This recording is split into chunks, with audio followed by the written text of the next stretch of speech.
Meeting to order for the Barstow City Council, Barstow Fire Protection District for January 20th, 2026, to order at 7 p.m. If everyone can please stand, we're going to have an invocation by Pastor Joe Vale. Remain standing after that for our pledge, which will be led by Councilmember Hernandez. Would you bow with me in a word of prayer, please?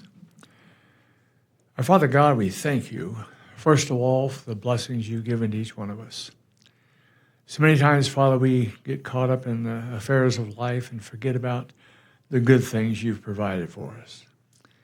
We appreciate the place where we live, the beauty of the desert, the good things you've provided. I pray, Lord, you'll bless each one who came here tonight to participate. I pray you'll bless the city council, the mayor, all the employees of the city. I pray, Lord, you'll help each one of them to be the very best employee they can possibly be to serve all the people of this community. I pray that you touch the hearts and lives of all families of this community, Lord, and bless each one. We ask for your guidance and direction, Lord, for helping people to make good choices about how to live their lives. Bless the council, bless the decisions they make, Lord, and help everything to be productive and beneficial for the families of this community. In Jesus' name we pray. Amen.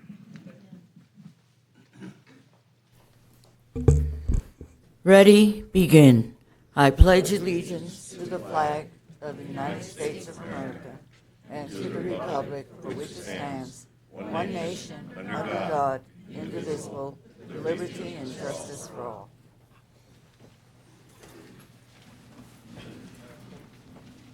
Madam Clerk, can we have roll call, please? Yes, roll call is complete and all members are present. Thank you. Participation is invited. If you wish to be heard on any item on the agenda, including any item on the consent calendar, please so indicate by filling out a speaker request card and hand it to City Clerk prior to the agenda item being addressed. If any special accommodations are required, a 48-hour notice must be given to the City Clerk. Code of Ethics. As your elected governing board, we will remember the Code of Ethics that we voluntarily and unanimously approved. During this meeting, we will treat each other and the public with patience, civility, and courtesy. The decisions made tonight will be for the benefit of the Barstow community and not for personal gain. Public comment, closed session.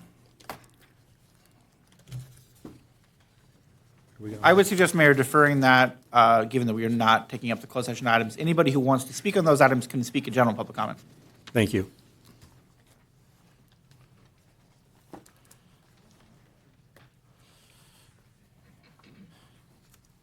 Okay, with that, we're going to move on to our regular meeting, and did that, roll call.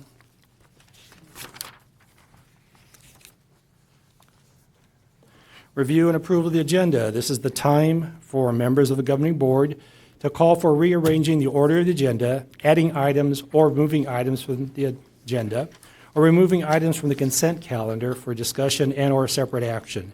Items may only be added to the agenda as allowed by state law, including Government Code Section 54954.2 Subdivision B, allowing emergency items to be added by majority vote and allowing items that arose to the city's attention after the agenda posting deadline, but which require immediate action, to be added by a 2/3 vote of the council members present at the meeting, or if less than 2/3 of council members are present, a unanimous vote of those members present.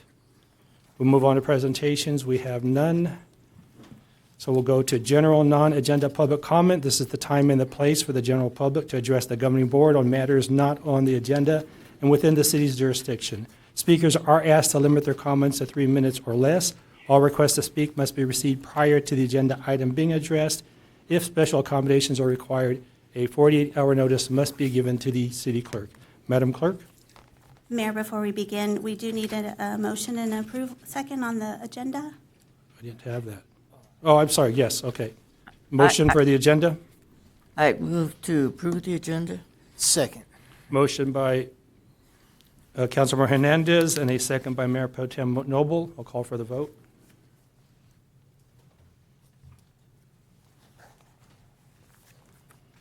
And the motion to approve the agenda passes unanimously, 5-0.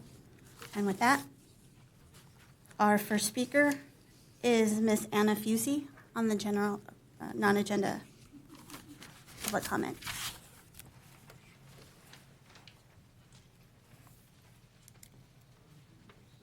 Welcome, Ms. Fusey. Thank you. Good evening, everyone. Just a couple of things. Valentine's Dance at the Barstow Senior Center, February 14th.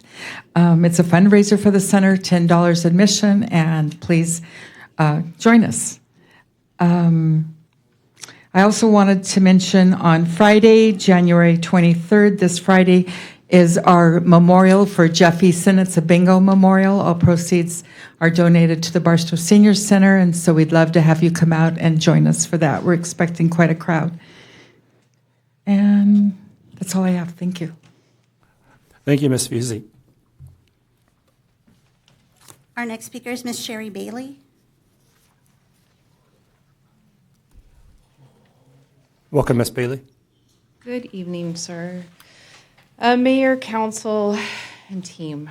This has been a journey. Thank you so much for bearing with me during this time period. I know I've submitted a lot, but I want you to know that we're also here to support you, not just to raise concerns. We're in this together, okay? And I also wanted to publicly just say thank you to the organizations and the agencies that did write in with their time and considerations. And their contributions to public comment. So thank you to everybody in our city and beyond that have contributed, because this is a big thing and we're doing it together. So with that, I just want to say thank you. And if there's anything we can do, please reach out, okay? There were some groups that were requesting more time due to the manpower needed to fully understand this Barstow International Gateway project. So will more time be granted is something I want to kind of just bring to the forethought. When will we be hearing responses from the city and planners? When can we expect that? And then when it does go to final and then it goes through all of its processes, there's confusion on how many council members will it require for it to get a green light? Is it all 4 plus the mayor, whatnot. But just kind of thinking about those ideas above and beyond. We're still reading the project and trying to understand it as well as BNSF's white pages and trying to build community with those affected, such as out in Silver Lakes, because it's not just us, right? There's a lot of people being impacted. From water to noise to vibration to air.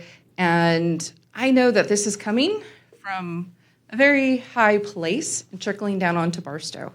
And I'm just hoping for our generations to come that we can pause for just a moment and have clarity and stillness to look at what is being asked, and is this a burden that we can carry, and know that you have support. This is a difficult decision, I'm quite sure, for many, but let's build it as a community, okay? And that's it. I just wanted to thank you for your time and appreciate all the effort that you've put into it. And I've definitely tried to do my homework and do my part as well. So I appreciate you. Thank you. Thank you, Ms. Bailey. Our next speaker is Ms. Virginia Brown.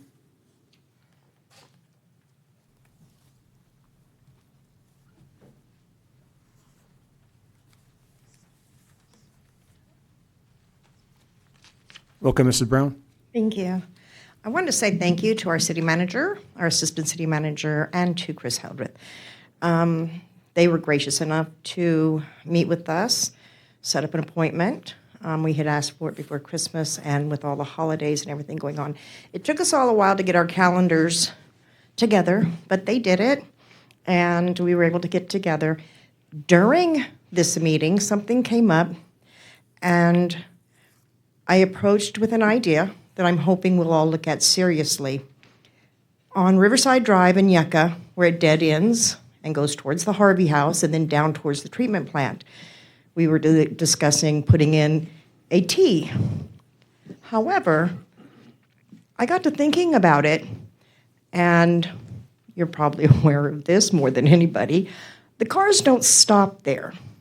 They don't stop coming from the Harvey House, they don't stop coming from the water treatment plant, and they don't stop coming down Yucca. They just blow right through all the stop signs, which can be very frustrating and very dangerous.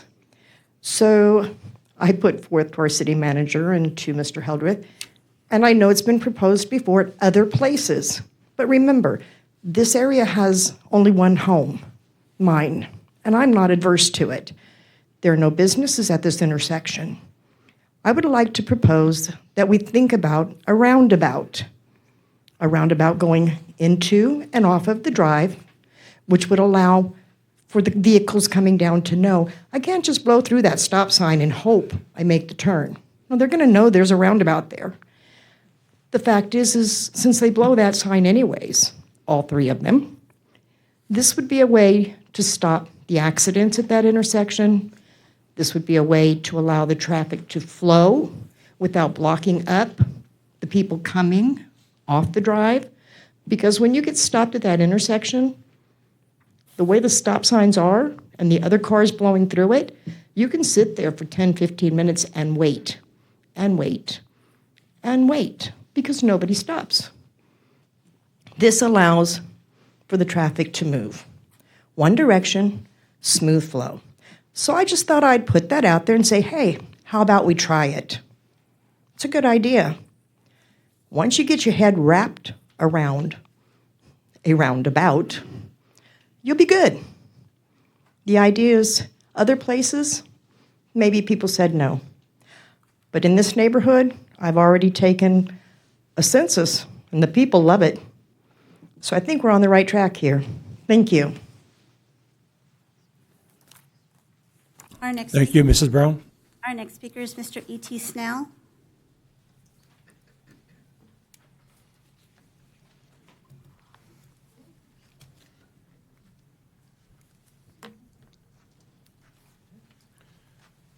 Welcome, Mr. Snell.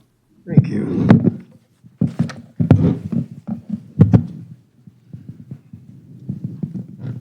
Is this going to work? Okay. You know, last meeting you guys had canceled. The meeting before that, you had censured Barbara Rose. I want to go back to that night because she asked questions. I think the city manager needs to come forward. Was Barbara Rose ever caustic or mean or rude to you? That answers that question, because she wasn't. You know, and then the council tried to say she was abusive to her, and she's never been abusive to the city manager that I know of, and I've never heard any complaints about it. So to protect her like that, because she lives, 2 hours from here in Riverside? You know, and I think it is you guys want to keep her in your pocket so you can get her to fetch and catch and do what you want her to do. That's why I think you were trying to protect the city manager from any questions that anybody had. And I don't think Barbara Rose was rude to you at all. Was she? No. Thank you. That answers that question. So for you guys to censure her, you know, do you guys know what fascism means? You know what a fascist government is? Look up the definition, because that's what you guys are doing. You're doing stuff like that when you do stuff and censure her for no reason, because she asked some questions. That's kind of weak in my opinion. And then, you know, we've got the poor Browns.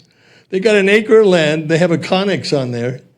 And, you know, almost, half the businesses in town are shut down and abandoned buildings all over the place. And they don't have a nasty yard or nothing, you know, and for you to go after them is just, you know, it's typical, not Barstow, I call it shitstow. Not only because of the refuge plant out here we have, but because of some of the moves that get played around this town. I don't think it needs to be in a town where our council is fascist and abusive to people. And look at the definition. Look at some of the stuff you guys have done. You know, so I mean, I'm hoping to see an honest council and a better council, and don't try to keep your city manager. You know, tucked under the wing. You know, we protect her, and anytime anybody farts near, you guys go off on them. Thank you for your time. Thank you, Mr. Snell. Our next speaker is Mr. Ted Wiesma.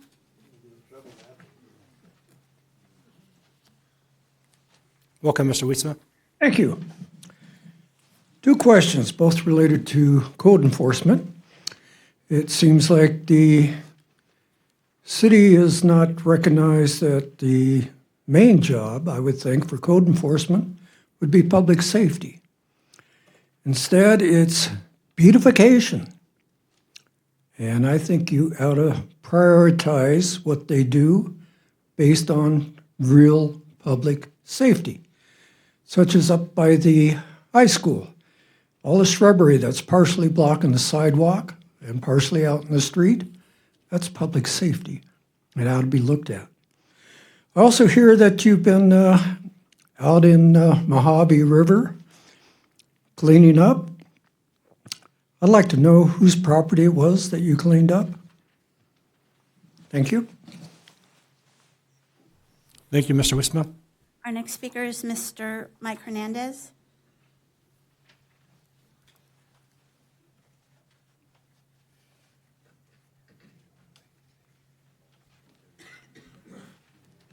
Welcome, Mr. Hernandez. Thank you, sir. First question is, what's the status of the $5 million? When is it coming back, and where is it going to? My next question is the direction. What was the direction given on the finance? Was it to go forward with it? And was there a vote taken on it or not? Or when is it supposed to be done? My next question is the big project. When do we get a response to the questions that we ask? I also asked for a town hall meeting to be held so we could ask questions about some of the costs that are going to be involved that the taxpayers are going to have to absorb. Mr. Noble was the only one that said he'd like to do it. The other four of you have said nothing. So I'd kind of like to know if there could be something scheduled. But I don't know because you have to vote on it, so I have to wait. Do you have to wait until you vote on it before you can have a town hall meeting? You can't have one before? That's my questions. Thank you. Thank you, Mr. Hernandez. And our last speaker is Mr. Jim Brown.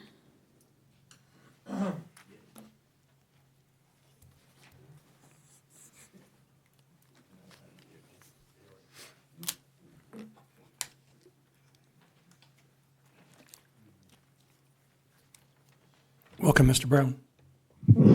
Good evening, Mayor, Council. Jim Brown, Barstow.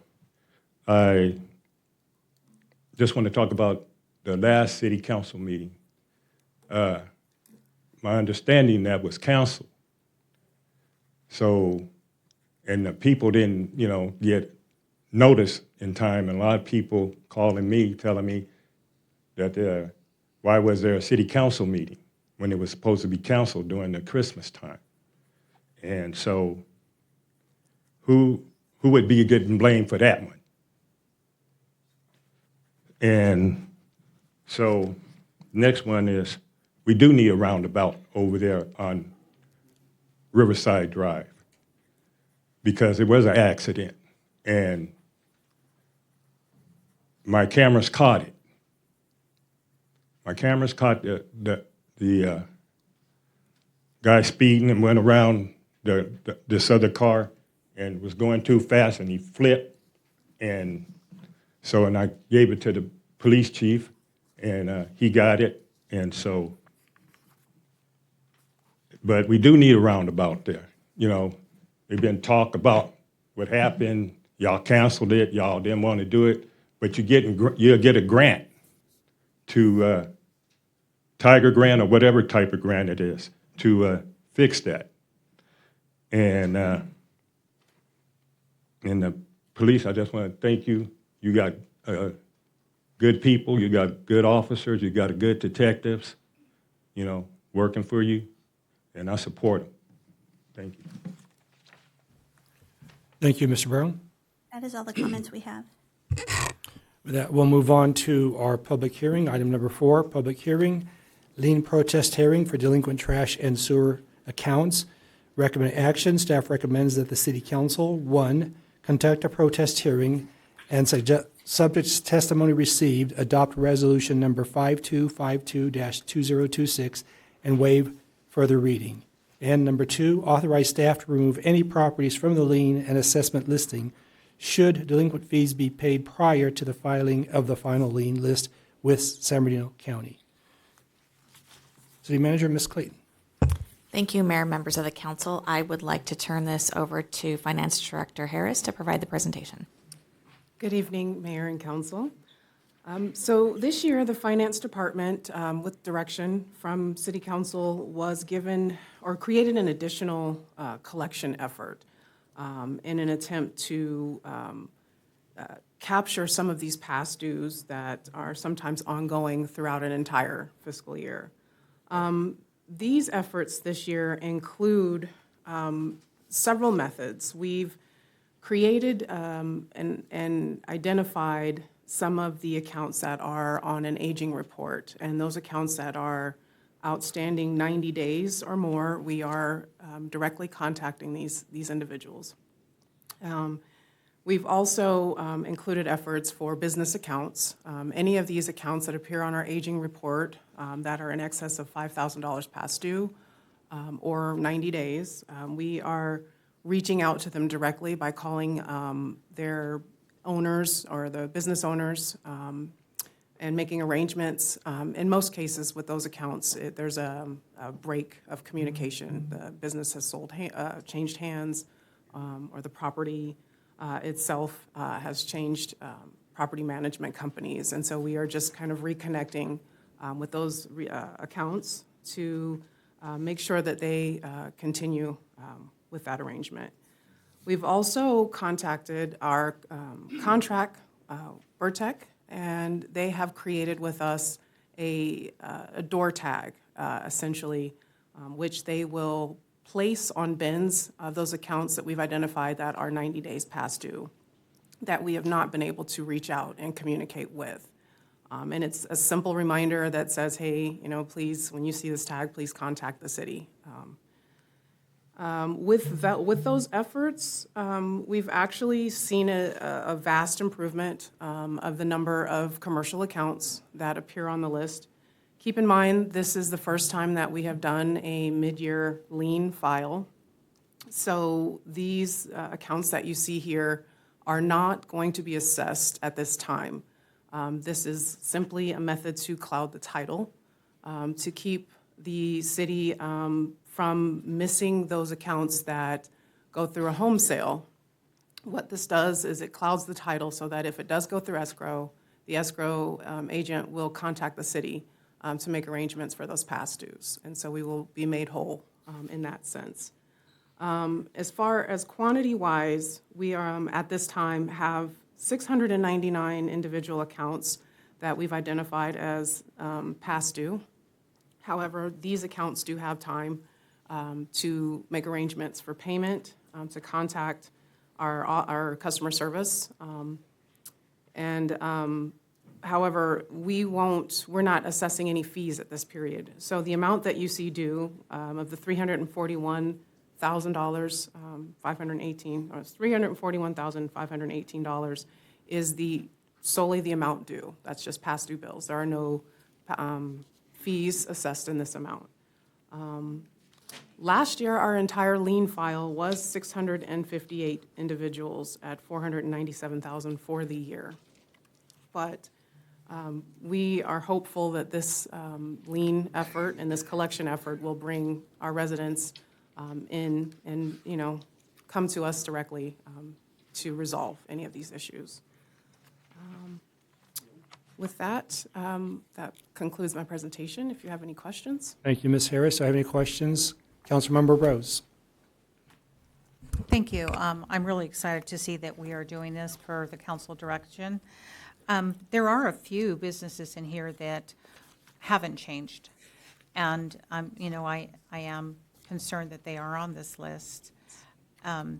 And so, and I like the fact that we are reaching out to them, but why just the businesses? Why not the residents? I know there's a long list, but they should get the same customer service as any other person or business on this list, in my opinion. I do have a concern, and I wanted to know how we were handling payment. So I know that, and I'll speak personally on mine. My bill was due December 31st. City was closed, and we did not return until the beginning of the year, which was, I believe, the 5th. So what happens when those individuals come in, they drop it into the drop box? What is the turnaround, and are any of those on this list? So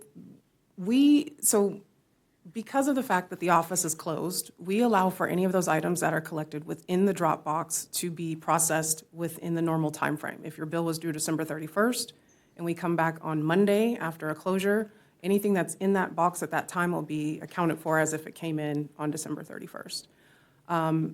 Those amounts or those accounts would not be on this list as long as they are up to date at that point. So we run this list several times because we also have a collection method where people make payments online. There is a time delay on from when that payment is made to when that payment actually hits our bank account. And it takes several days, and if there's a holiday or a weekend there, it also takes several days. So we don't run a list from the cutoff date. If your bill is due on the 31st, we don't count anything from the 1st as being late. We actually give that window of opportunity and account for that in our processing. The list that you see here was run several times from a date prior to today. So today we ran the last list for past due amounts that were due as of October 31st. So if you had not submitted your payment between October 31st and today, which you have several months, then you are bona fide past due at that point. Thank you for that. And I am concerned with some of these businesses because we are in close partnership with them. Correct. And I am concerned that they popped up on our list. And to answer your question regarding the level of service, we decided to, because of the volume of the accounts here, we decided to put our best effort in some of those higher dollar amount accounts. As you're aware, the bills for our commercial accounts are several $1,000s. And so just one month past due can be detrimental to a business. So we try to put our best effort on those corporations, especially because most of the time it's just a failure of communication. We do, however, do the door tag event. That goes across the board. So those are for residents and businesses alike. So we're hoping that this effort actually creates more awareness so that people can call in. I do appreciate that because I do see residential that are in excess of, some of them, 2,000. And we just, if we are being vigilant and trying to make the effort of even contacting them, they know they're late. They have to take their responsibility, be accountable on paying the bills, but I appreciate what your department is doing, and thank you for this report. Thank you, Councilmember Rose. Seeing no requests for questions from council, I will open this public hearing at 7:29 p.m. Madam Clerk, do we have any requests? We do. Our first speaker is Mr. Gilbert Asa.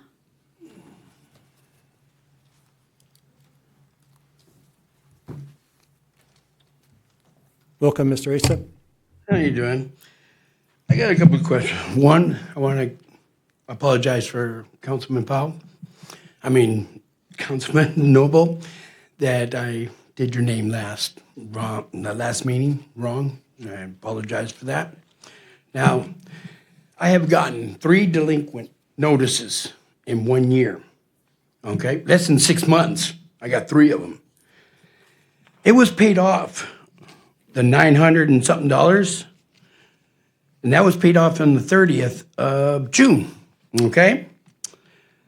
Then I got another delinquent notice right after that one for $940, then another one for $581, and another one for 290 something.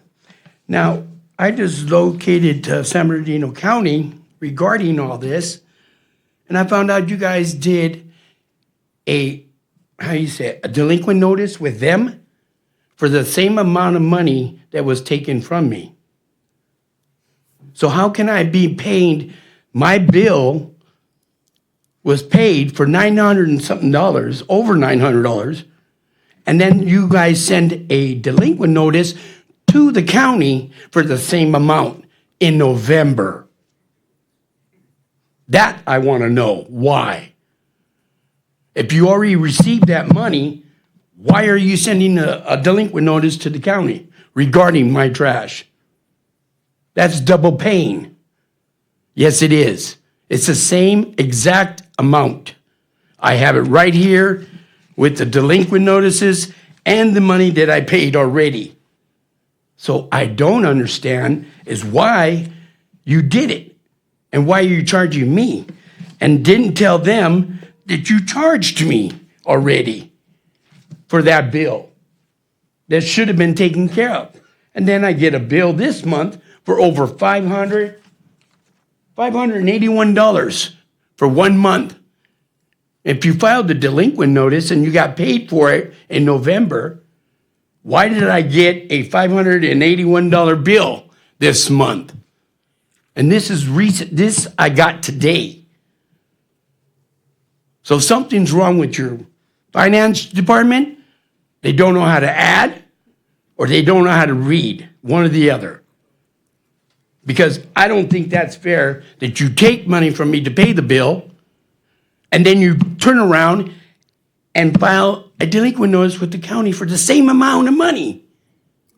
That's double paying. And that is not right. Not one, anybody with common sense don't do that. Thank you, Mr. Asa. Yeah. Our next speaker is Mr. Anthony Aguilar. Winston County sees yes.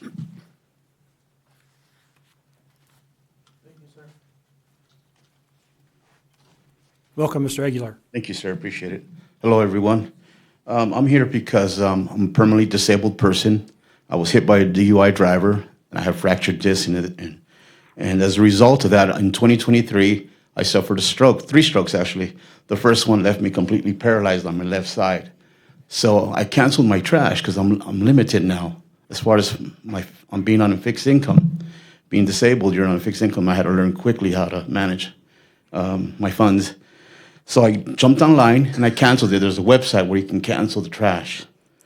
And I went ahead and did that. And it said right before you submit it says, know this, that if you press submit, you're going to have to reapply for the Vertex service to reinstate itself or reactivate. So I did that. I didn't know. I never had a stroke before. And I didn't know how long I was going to be out. I canceled my trash. And here I get a delinquent notice. I call it an extortion notice, where you guys forced me to pay, and you threatened me by putting liens on my property after I canceled. I did it legally and lawfully. They have a website where you can go there and cancel your trash service. And you guys still went ahead and charged me a delinquent notice. There it is. And you put it on my property taxes year after year. And today, by the grace of God, I'm able to stand here. I've been on back braces. I've been on those wheelchairs, those walkers.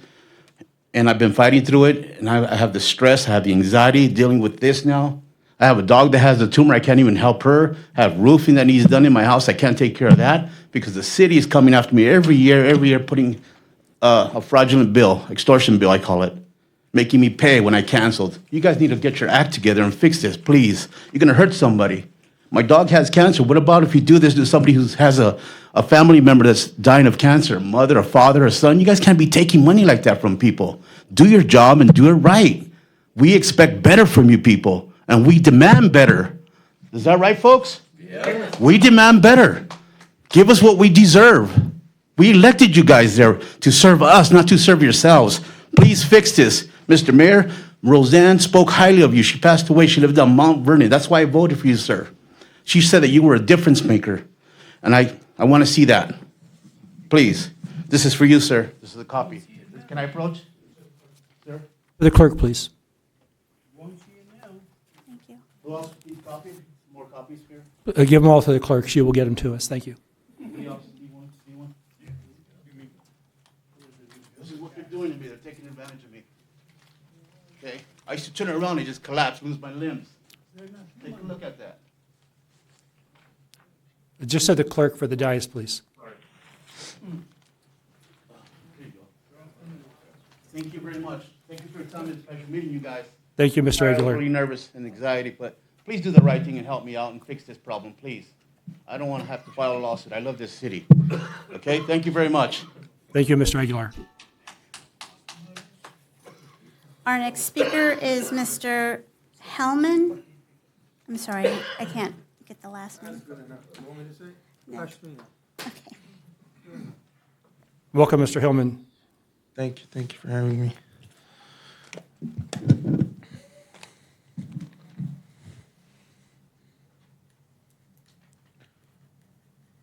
Good evening, Mr. Mayor and Council. Thank you for the opportunity. I just wanted to quickly talk about the delinquent notice I got at 400 East Main Street. It's the first time I ever hear about it. I've never had a trash service over there. I don't use any of these services. I knew nothing about it. I know Madam Harris said that she has tried to call and get a hold of us business owners. I've never received any calls from you guys. And I was just hit with this. I was very surprised. I have about $2,600 in balance. I don't know where that came from, how that came from, and I made sure I made the time to drive 2 hours away here, and from 2 hours to make my point. I also want to make a point that we, us as business owners, is what makes America, what makes the United States, and in a small town like this, we're coming here, we're fighting through those battles, even though the economy is terrible, and we can't even afford to make ends meet, but we're still here and we're fighting through these battles, and we get hit with something like this. I don't think that's the right thing to do, especially when it's not right. So I hope we can do something about it, and come to a happy end. But like I said, I know nothing about it. I don't know how I got here. It's for Lucky Property Management at 400 East Main Street. Thank you for your time. Thank you, Mr. Hillman. Our last speaker is Mr. Juan Rodriguez. Welcome, Mr. Rodriguez. Thank you. I'm here for the same reason. I got a place that doesn't produce any trash, and it doesn't have a sewer, but still I have a bill of 600 and something that the city established, just like for no reason, because I tried to explain to the city for about 3 times already that the place is a storage. There is nobody living there, so we don't need the trash service, and we don't have a sewer. Still, they say that it's a city code or something, and I'm here to get rid of this bill and approve my application for exempt these services. I don't know where else can I go. I have the application filled up, but still the city didn't say anything because I couldn't talk to Bree Taylor. I talked to Madeleine Gonzalez, and I talked to Carter Rose, Carter was the one that in charge of finding out if there was any sewer lines. I waited for him for 2 hours. He didn't show up. And Madeline insists that if I had a tenant, then I had to have a trash can. And I told her, even my dog have some kind of understanding. Why don't you understand that this place doesn't generate any trash? Because it's a storage. Nobody lives there. And there's no sewer. I wish I could have a sewer, but it's like 14,000 to place it. So from here, I don't know where else can I go to get this application approved and get rid of the bill, because it says that I have to pay the bill before coming to the hearing. But why should I pay a bill that didn't exist? It was created for the city as an extortion. Thank you, Mr. Rodriguez. So I'm one more victim. Thank you. We have no more speakers on this item.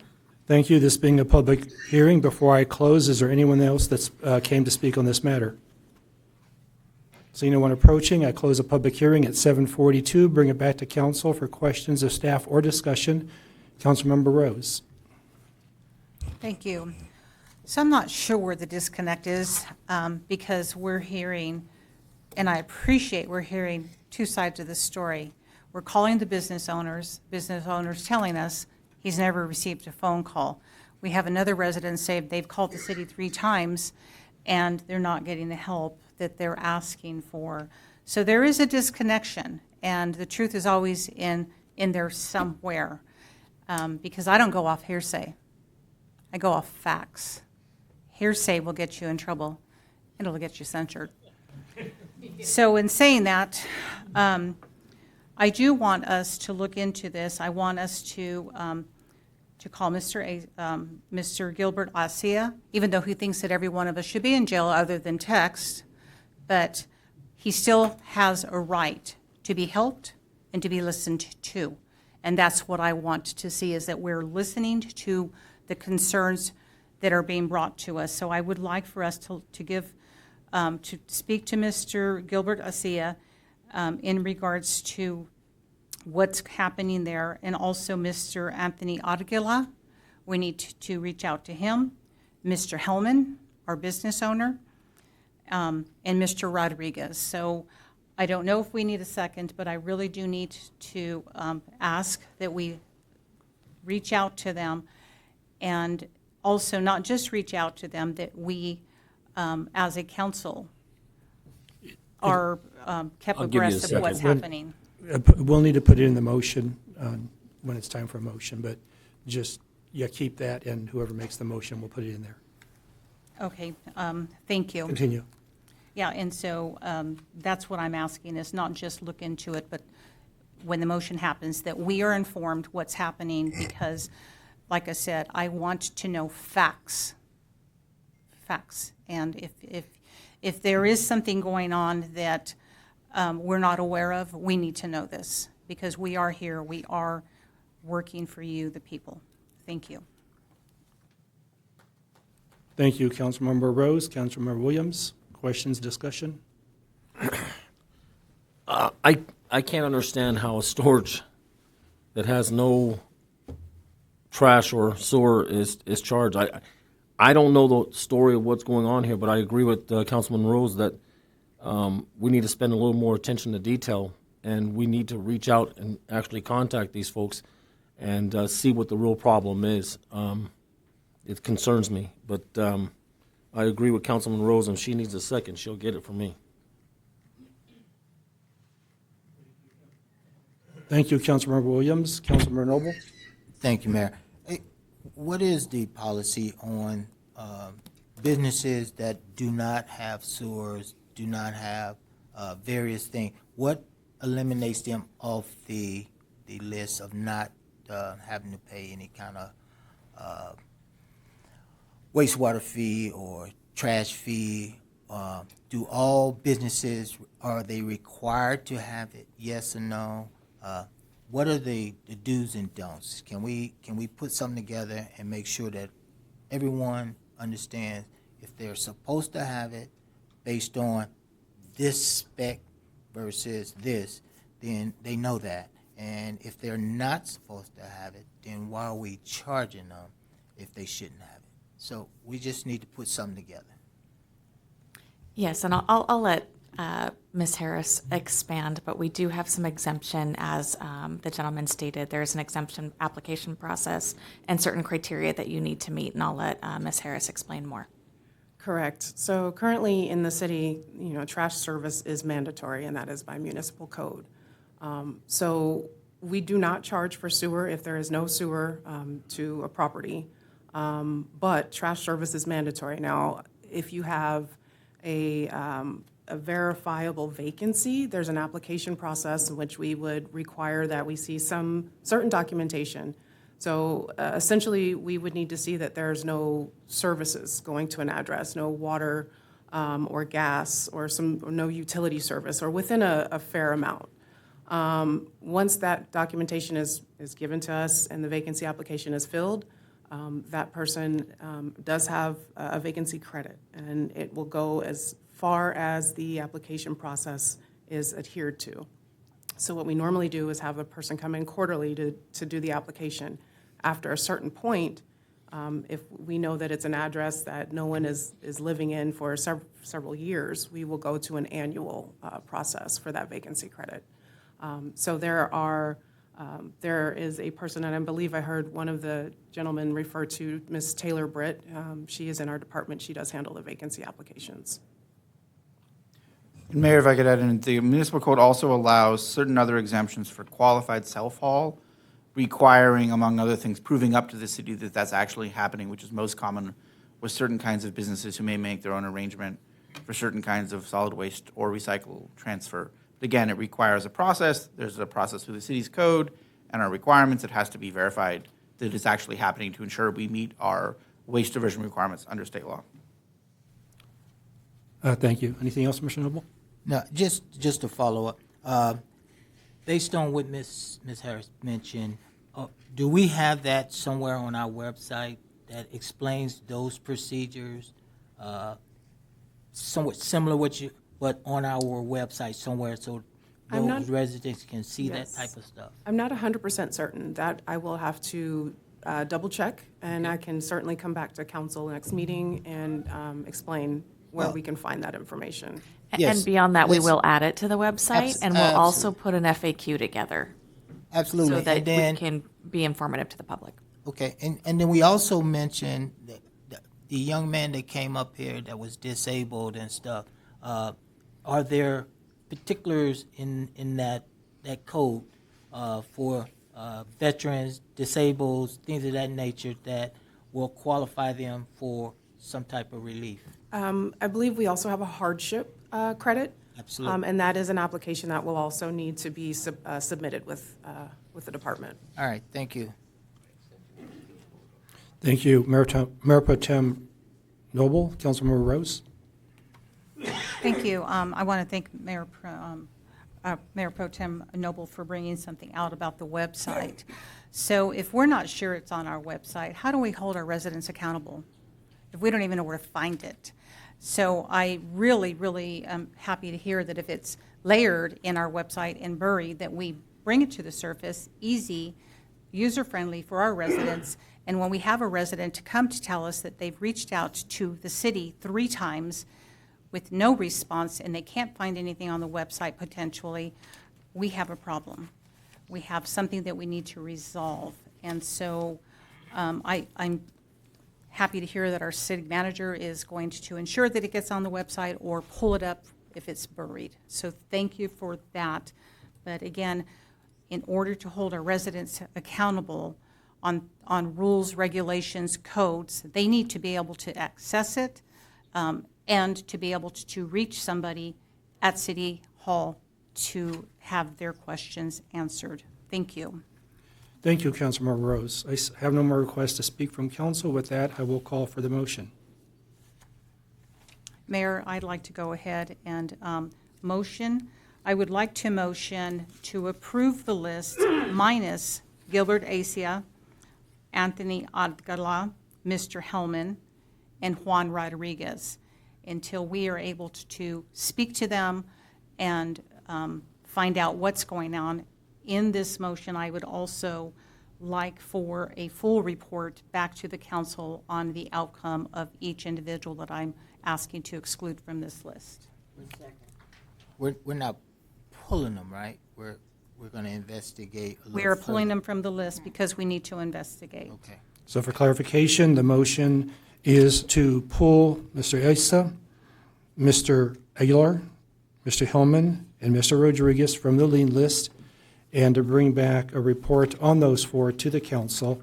I have, that's a motion by Councilmember Rose, and was a second from Councilmember Hernandez?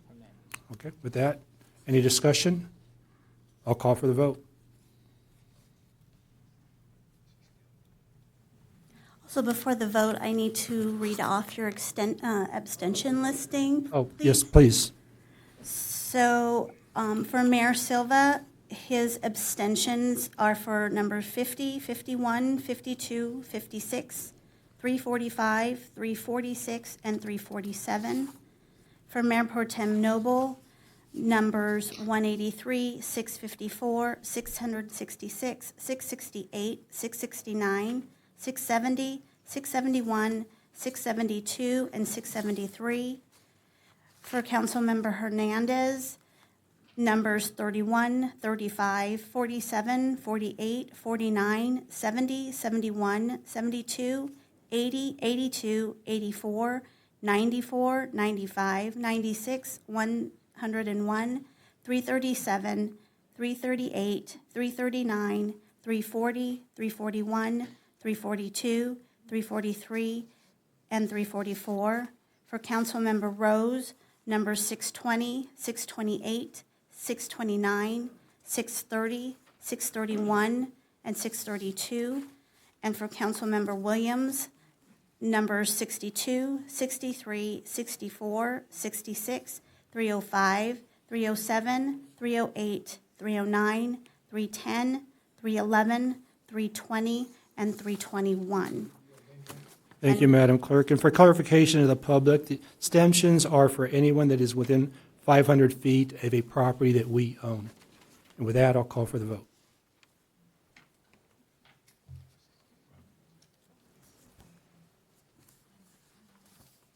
And the motion for approves 5-0, and this is the to approve the list, pulling Mr. Gilbert Asa, Mr. Anthony Aguilar, Mr. Hellman, Mr. Rodriguez from the lien list, and to bring back a full report to council. Thank you. With that, we'll move on.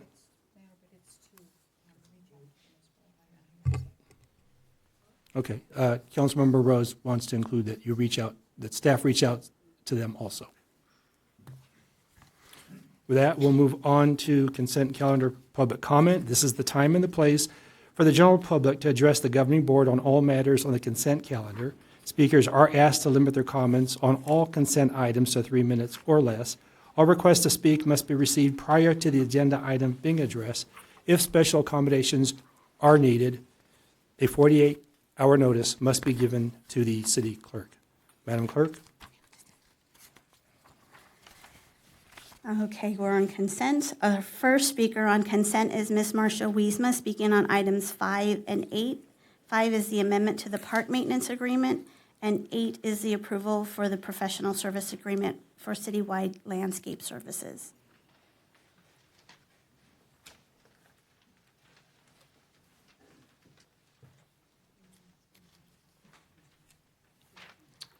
Welcome, Mrs. Wiesma. Good evening. I'm going to flip back to 5 here.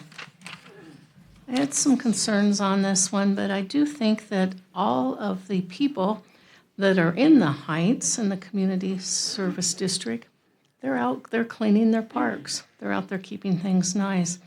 I'm not exactly sure what else I could say on this because our Something happened in city council, and Miss Andrea was not at fault. The agenda arrived, our attachments did not. That's enough of that. And you said 8?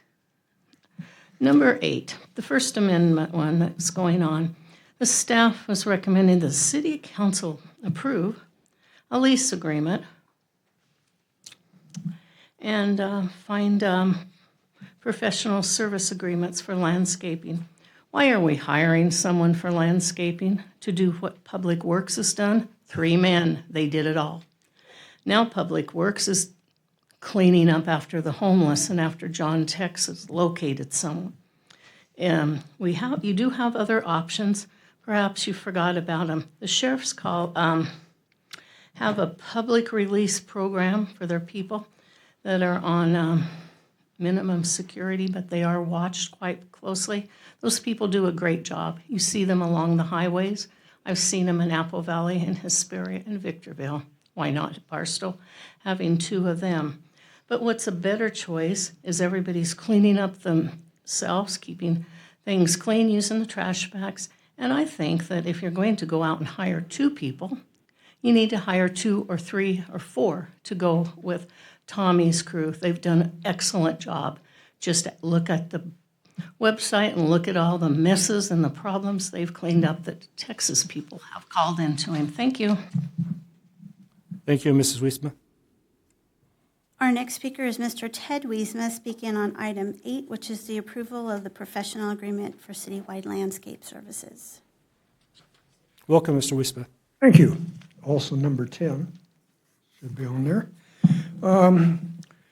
Again, we did not get our agenda, so we didn't have a chance to go through the expanded agenda packet. This is not the first time this has happened, and it's getting to be rather bad news that we don't get a chance to go over that, to really speak in depth about it. I do want to know just how much this is going to cost. Keep saying that the city doesn't have any money. You can't hire maintenance workers. You have to hire temporaries.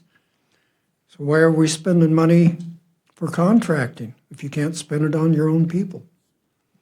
You know, keep the money in-house, even though everybody gets their big raises every year. Again, that's where the money goes. You have a city manager, you have an assistant city manager, and you have an assistant city managers. Watch where your money's going and spend wisely, and I don't think this is spending it wisely. Do I wait for number 10? That's on business. You'll have 3 minutes there. Thank you, Mr. Wiesma. Our next speaker is Ms. Anna Fusey, speaking on item 7, which is the First Amendment to the lease agreement with the Barstow Senior Center.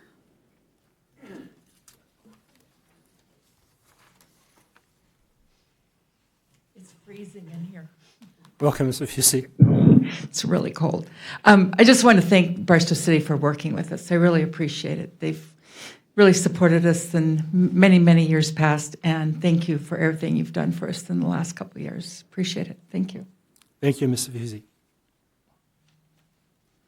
Our next speaker is Mr. Mike Hernandez, speaking on items 7 and 8, 7 being the First Amendment to the lease agreement with the Senior Center, and 8 is the approval of the professional service agreement for citywide landscape. Welcome, Mr. Hernandez. Thank you, sir.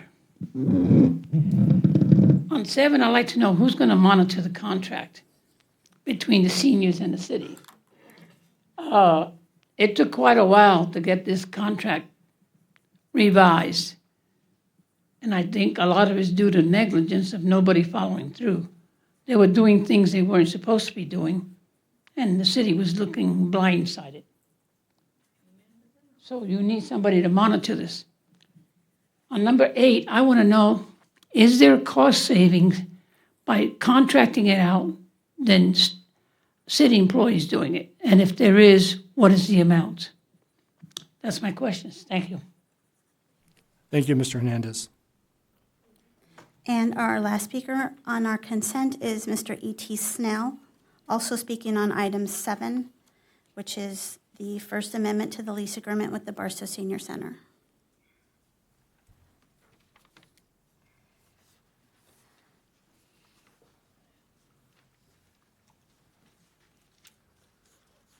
Welcome, Mr. Snell.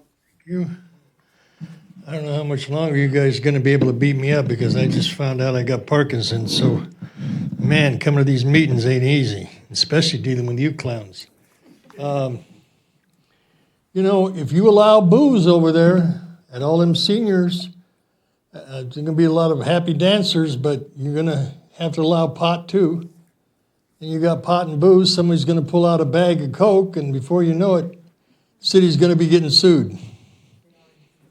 And so, you know,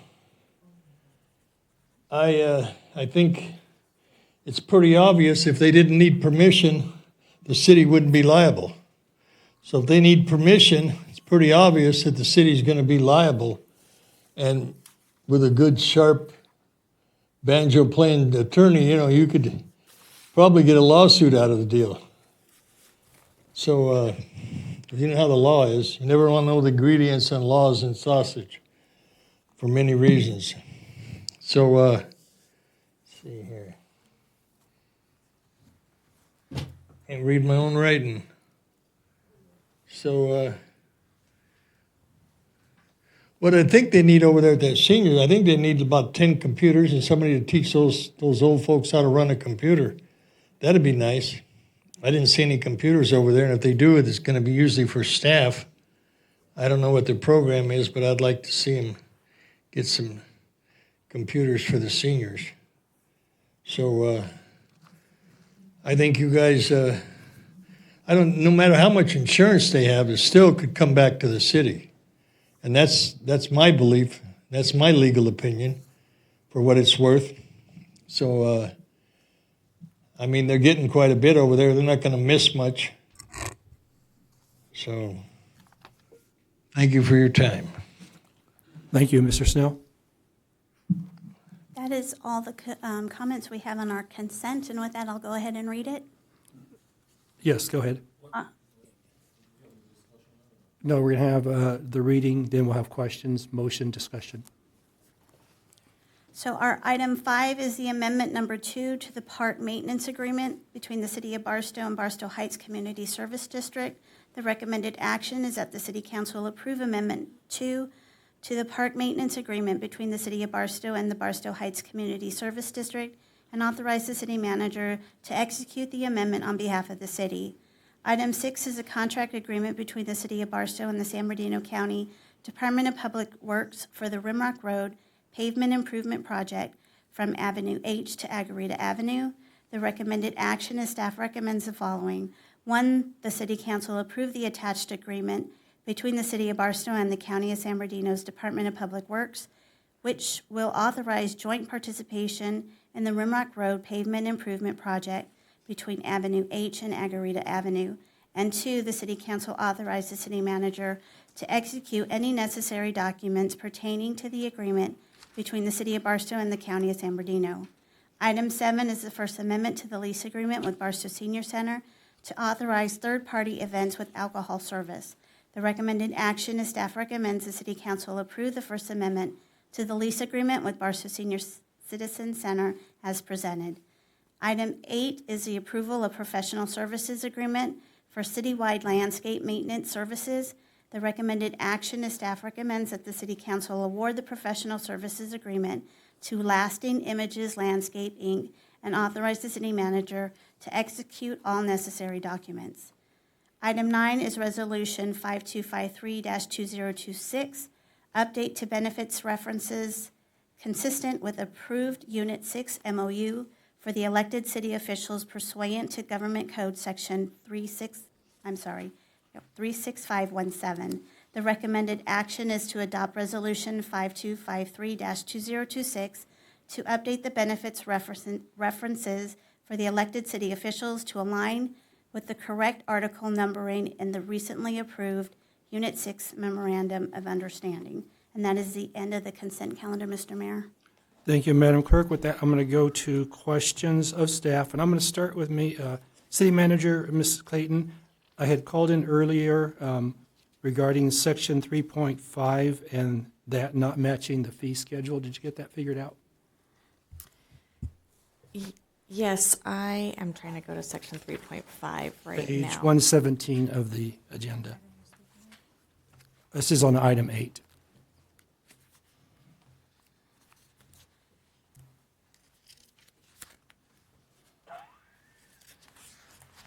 The annual fee in section 3.5 is $45,960. This is a typo. This should not, this, I believe, was not updated from the prior, we previously had another proposal.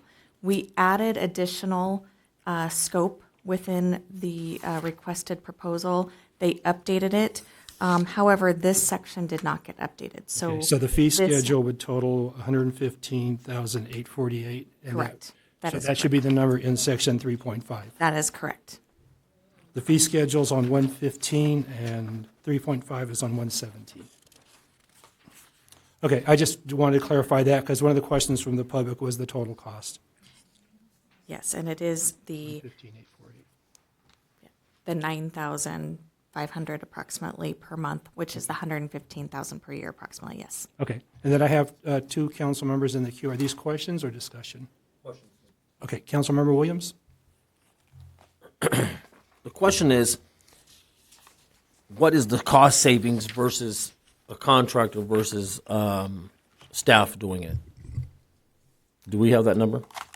So a staff member is approximately 103,000, 118, 103, 118. That's approximately with benefits.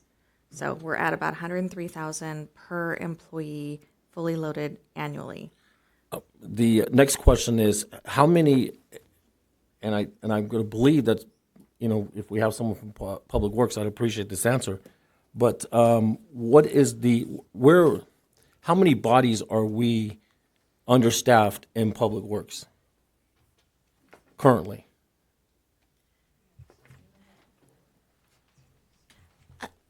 I'll start, and then I will ask Director Hildreth to provide some information. So for the landscape maintenance, because of our staffing level, we are not staffed adequately to cover the maintenance regularly for all areas of, for landscape maintenance in the right-of-way and so forth.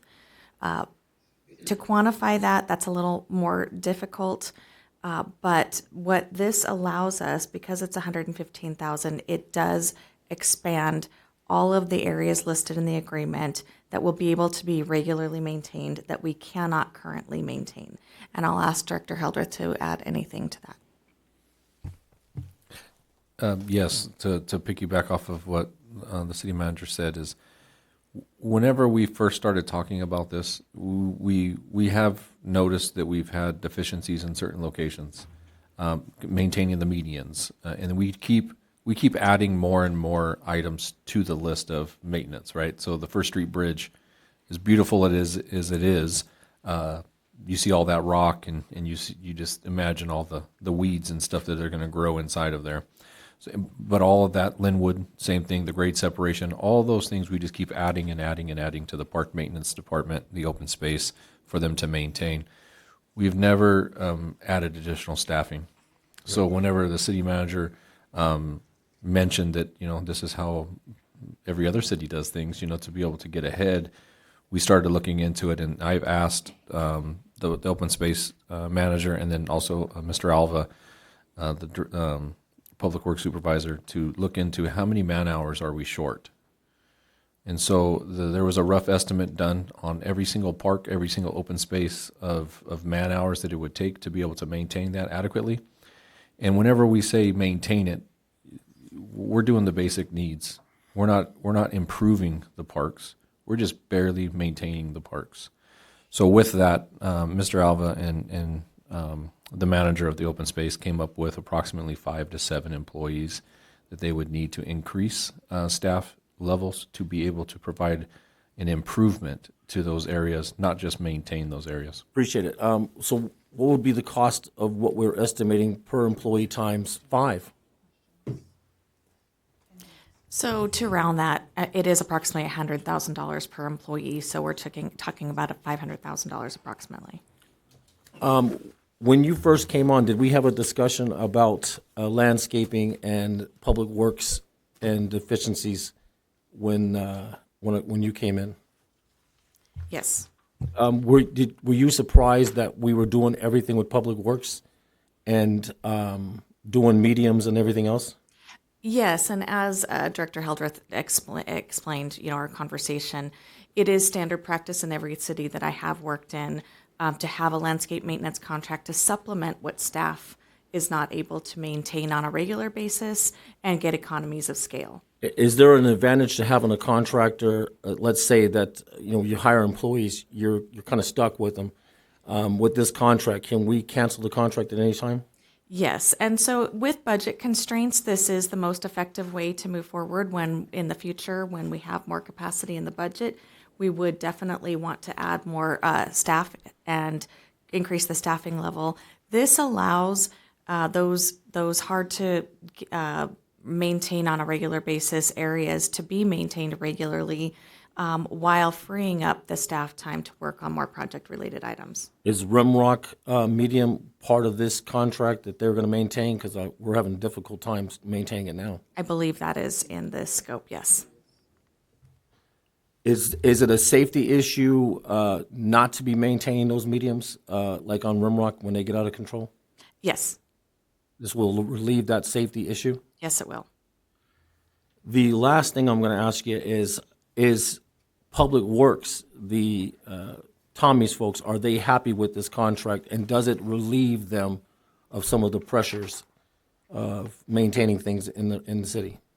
Mr. Alva and Mr. Crank did work together and with the finance team to develop the scope, which would alleviate their workload in the best possible way.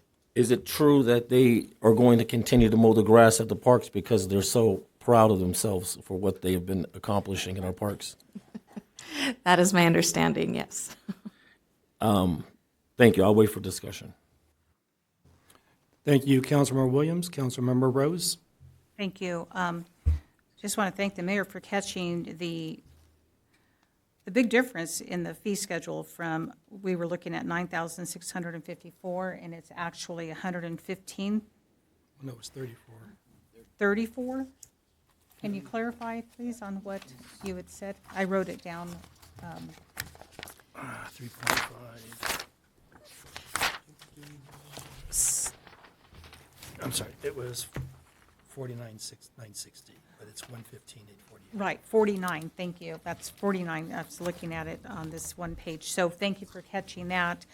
And it's my understanding that we could terminate this contract on a 5 calendar day. It does read kind of funny in here. Page 128, can you look at that, please?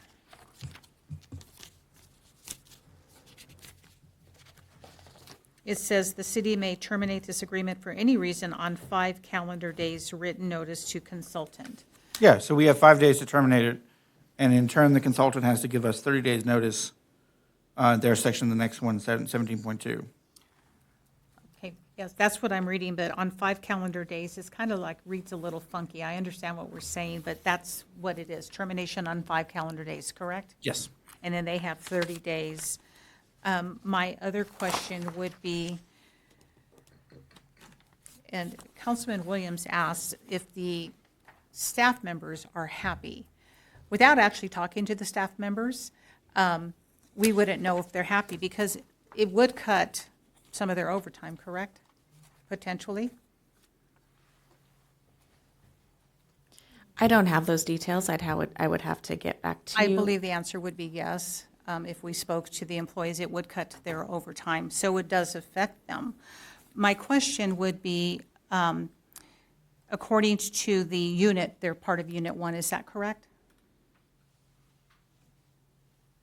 Rochelle? I would have to, I'm not certain on the Mr. unit. Hildreth, you're saying yes. Are they part of Unit 1? Unit 1 or Unit 2? They are one of the two. I can't say with certainty. A combination. Just give me a second, because I want to answer that question. If we can't answer it from here. Public Service Assistants 1, 2, 3, Senior Mechanic, or is that part of this team? So they are part of a Unit 1? Yes. Based on what you're reading. I don't have Unit 1 in front of me, so I can't answer it without Unit 1 MOU being in front of me. I can get back to you with that information if you would like. I'm reading it as Unit 1 off the information I do have from their actual contract.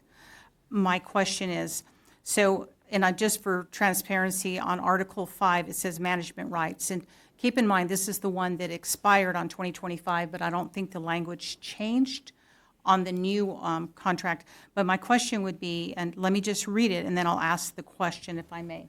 So it says, during the term of this agreement, the union recognizes the city has and will continue to retain, whether exercised or not, the exclusive right to operate, administer, and manage its municipal services and workforce performing those services in all aspects subject to this agreement. The city manager has and will continue to retain exclusive decision-making authority on matters not officially and expressly modified by specific provisions of this agreement. Said decision-making shall not in any way directly or indirectly be subject to the city's grievance procedure. However, the city shall meet and confer over the impact of the decision and how it affects a matter within the scope of bargaining. My question would be, have we met with the bargaining unit 1? Yes. And I don't see them here tonight, and they were okay with this. Correct. I directly, myself and Ms. Summers met with the bargaining team multiple times, brought this to their attention to answer any questions, and we did so far in advance of releasing the RFP. And I just want us to explain that it's extremely important that we do meet with them because there is effects on any decision made that would affect their overtime, et cetera, et cetera. So thank you for answering that question. My other question would be cost savings. Councilman Williams asked about the cost savings versus hiring a staff member. If it costs us for a staff member, and I believe you said about 100, I wrote it down, about 103. 103,000 approximately. That's for benefits. With benefits, yes. And this contract's going to cost us 115 for the landscaping, correct? Correct, annually. So this is a position that we could be providing to this unit, and I understand we've met with them, but this could be a position potentially that we could bring on board, hire them, one more position for the unit, correct? That would be the equivalent of approximately one position, yes. And then my final question would be, I hope that we're not supplanting with maintenance of this. I understand the importance of it, but I hope we're not supplanting. Is this a short-term fix until we can, I think you said it, until we can bring on more? Because right now, we are not bringing on one full-timer because we're leasing it out to somebody from out of town. That is correct. And to clarify, one full-time position would not be able to accommodate all of the maintenance that's included in this contract. Because Understood. we get the economies of scale with the contract, we're able to cover more maintenance than we would gain from one person. So with that, we also have the opportunity to either cut back the amount of maintenance that we're getting, expand it, or cancel the contract completely based on our budgetary availability. If we do have some budgetary issues and we see a downturn in any revenues coming in, it's not as easy to eliminate a position than it is rather, as you stated, 5 days to terminate the contract with notice. So Understood. we can manage our budget more easily with this until we do have higher revenues and more stability so that we can expand our public works team and hire additional staff. And I think that it's, for right now, it is a good plan, but I just want to make sure that the unit has been spoken to, and potentially we could even bring 2 part-timers on, correct? For the price we're paying for this maintenance, that would be 2 bodies part-time. That could be an option, correct? A part-timer is actually a lot more difficult to maintain these types of jobs. That would be very difficult, so I don't know that that is correct. I'd have to do more analysis, but on the surface, with my experience in part-timers, you would not be able to use a part-timer to complete these duties. Okay, I appreciate answering the questions. Thank you so much. Thank you, Councilman Rose. Councilman Williams, questions? Yes. I want to go back to it again. We estimated between 5 and 7 bodies at $103,000. That's almost $500,000, correct? That's correct. Okay, I see Tommy's in the audience, and I'd like to ask him some questions to make sure that we get the truth from him. I'll defer to Director Hildreth. Director Hildreth, we'd have Mr. Alva come up or no? Yeah, he can. It's your department. Are you good to answer, or do you want Mr. Alva? I can answer his questions, and then we can also have Mr. Alva answer anything I can't answer. Okay, go ahead, Mr. Council Williams. Is your current public works staff, are they satisfied with this contract? Mr. Alva, Mr. Crank are the ones that actually prepared the scope of work for the contract. It wasn't our team, the executive team. We only review it to verify if things are in order, and Matthew also reviews it for legalities. But Mr. Crank and Mr. Alva are the ones that actually worked on the RFP and sent that out and answered all the questions with the contractors. One of the residents out there said that I'm putting a lot of extra work on the public works, and I believe that's true. Would you say it's true? It's okay. When things are brought to our attention, obviously, yeah, and if they weren't on the plan, then yes, it's more work. Are we going to get more roads repairs, potholes fixed, sidewalks fixed with this contract than them having to do it themselves? What I could say is that there is limited staff hours, right? So if you work a 40-hour work week, they're working 40 hours. So and there's plenty of work to go around. So as Tommy can speak for himself as well, there's plenty of work. Having extra hands help you get things accomplished is always good. But my question is, can they get more done? Yes, you'll improve the quality of service for the entire department by adding more bodies. Are you aware that the Parks and Recs, or not the Park and Rec, the parks are maintained by us still, not the contractor that's coming in? Yeah, and I'll let Mr. Alva jump on this one. He worked more on the RFP and knows the exact scope of work for what he's asked for. I just know the general side of it, but I'll let Mr. Alva jump in on that one and speak more directly to that about what this will allow you to do, and then what in specifics what you've put in the RFP. Good evening, Mayor. Good evening, Councilor. So to sum all this up, right now the Parks Department is covering 102 acres, or trying to cover 102 acres. We have 20 locations of common area. We have 10 parks. In order to cover 182 acres with only 8 full-time staff and 1 full-time supervisor, it's impossible. So talking with Mr. Crank, we agreed with the employees that we would contract out the common areas, which are the medians, City Hall, PD, Harvey House, but we wanted to retain the parks because in the past, the team has gotten pretty battered of the upkeep of the parks, and we own it. You know, the parks weren't in the best, but we've made a change, and the employees want to continue that change And like Mr. Heldress said, at bare minimum, we're barely providing a maintenance. We want to go above and beyond in that, and we have the support of the employees.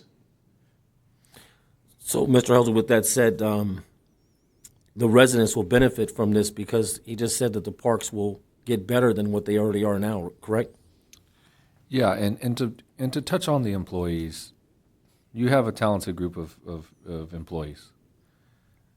Whenever you are doing maintenance every single day and not able to get ahead of something, for example, you just look at your own home, for example, and if everything keeps breaking, you can never get ahead. It's one of those things to where you repair something and then it breaks over here, and then repair it and then it breaks. That's what we have been doing for the last 8 years that I know of. So with this, it is going to enable them to take on projects. For example, Fogelson Park, we want to improve these parks to where you improve the ball fields, you do these things. They haven't had the time and the ability to go out there and do that because they're fixing broken pipes. They're doing all these things. They can't keep up. The medians get out of control. Weeds are going to be even worse this year. They cannot keep ahead of it. So whenever you bring somebody in to do this, they're going to be doing some of the mundane things, and it's going to allow our staff members to be more engaged and allow them to work on projects that they can actually take pride in and motivate them a little bit more as well. So I think that this contract is going to allow them to do special projects. It's going to allow them to expand service. It's going to do a lot of things for us. And save us money. It's a cost savings if we were to try to go get enough staff to be able to provide the same level of service. Thank you, Councilmember So I'll Williams. take that as a yes, we're saving money. Yes. Thank you, Councilmember Williams. At this time, I'll call for a motion in a second, then we'll go to discussion.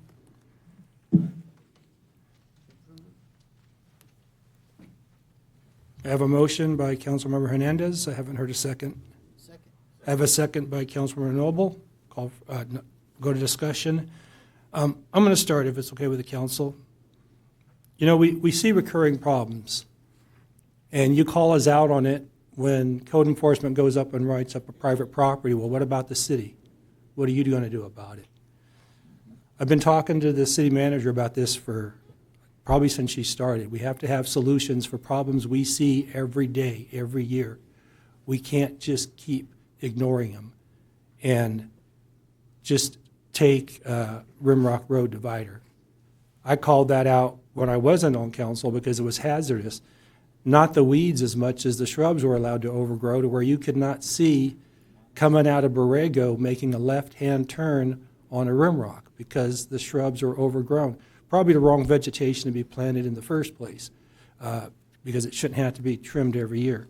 We have an agreement here, places like Rimrock Road divider that we can't get to maybe once a year. All of these common areas, 16 common areas now, are going to be touched weekly or monthly. It would take 5 full-time staff members to get to those locations that often. You're talking $500,000 plus to pay those 5 staff members. This is, and I thank staff and I thank the city manager because we have been discussing this, this is the way to get a problem solved that's been reoccurring in Barstow forever. And you have all brought it up, so don't say no. You come here all the time. What are you going to do about your weeds? What are you going to do? Well, we're going to do something. We're trying to solve problems. Mr. Hernandez brought up about streets not being done for a long time. We just passed our first budget 7 months ago, this council. And here we are going to be starting streets hopefully next month, if not March. And we're going to stay on them. This council is going to be proactive.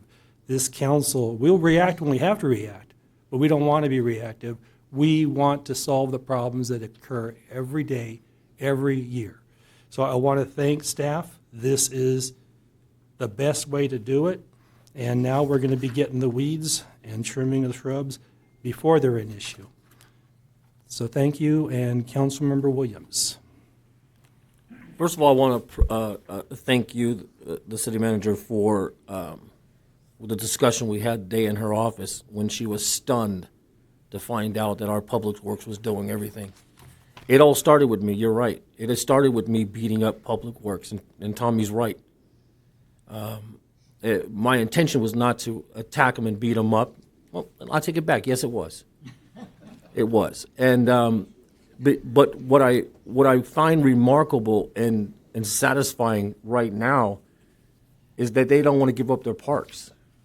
The original request was to have the parks in it. But since they wrote it up themselves, they are so proud of what they're doing. They reduced the amount of damage that's in our parks now, because the last estimate we had was $20 million. I don't even think it's there no more.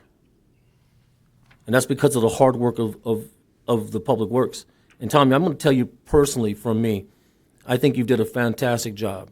I think your management skills, communicating with your people, and I know they don't like me, and I get it. I don't like myself sometimes. But I want to tell you thank you for what you've done. I want to thank your staff. I want to thank the city manager and everyone in here that is looking out for the people. But the mayor is correct. No matter what we do up here, it's not going to be good enough sometimes. Get the abandoned home. We don't even have, I mean, I can't tell you what this is going to do for us to get these abandoned homes that now Public Works can start working on these things. That's important. That to me is more important than anything else. Nobody should be suffering in a neighborhood living next to someone with weeds as tall as whatever it is, and then we do it as a city. The Rimrock median wasn't touched for almost 8 years. I don't care what they said. We haven't trimmed trees in 10 years. In 1 year of starting the hell raising, we completely cleaned up Rimrock as a whole. No more trees hanging down. No 10 years of neglect. I cannot wait to see what it's going to look like 2 years from now. And right now, we're getting complaints that there's weeds in the medium now. They're growing now from this big old rain. Think about it. We're going to get these rains. These rains are going to be a problem. They're going to allow them to get out there and do more with what they got, and we don't have to commit labor for the long term. And Councilman Rose is right. If we want to go out and hire those people permanently, we can do that down the future when money's right or with the way the income's coming in. So I want to thank you, City Manager, for putting the plan together. And this was, when you first came on, we had this discussion. It took that long to get to this point. Think about that. It took almost a year to get to this point for where we're at. And I want to thank all staff, including Tommy's staff. Please let your staff know I appreciate them. Thank you, Councilmember Williams. Councilmember Rose. Thank you. I just want to say that it's never about me. It's about this whole council. And Councilman Williams is right. He's put a lot of pressure on since he came on, and he should get that credit. But this council has been asking for a lot of things for a long time. And it's a great team that we have now with our administrative team, and they have put things together, and Public Works has really, worked they've given up their lives to our city. They've dedicated, and the residents have really stepped up.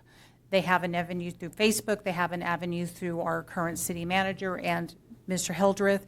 So the whole staff is yes, thank you. They have stepped up. We are doing so much better, but this council and the former council has been asking for a lot of things, and money has started to come in. It's looking a little better, then it's looking gray. But as money does come in, I do want to make sure that that our city does not settle for the contracting, for supplanting the work of our unit members, because when we settle and we continue this, let's say 2-3 years down the road, it's a dangerous thing for the unit members.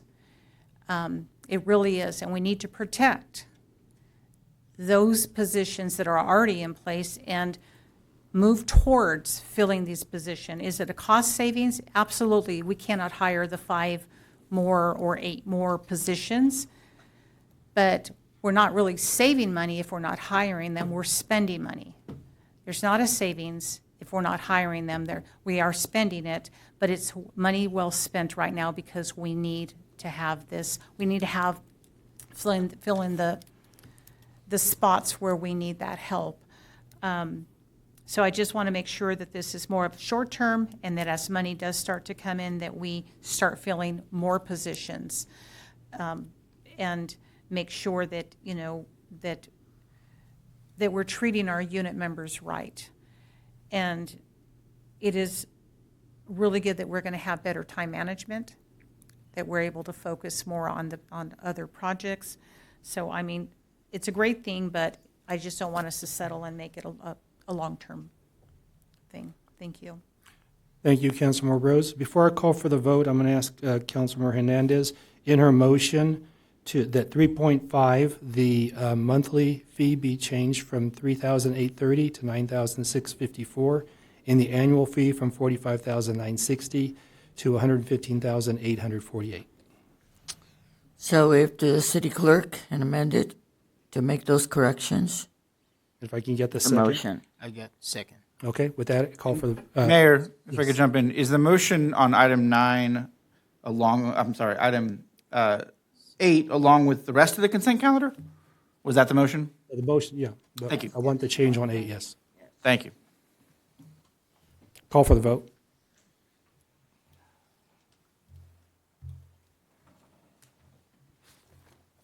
So the motion to approve consent calendar passes 5-0 with the correction to the landscape professional service agreement, section 3, subsection 3.5, to read the monthly fee of $9,654 and to update the annual fee to $115,848.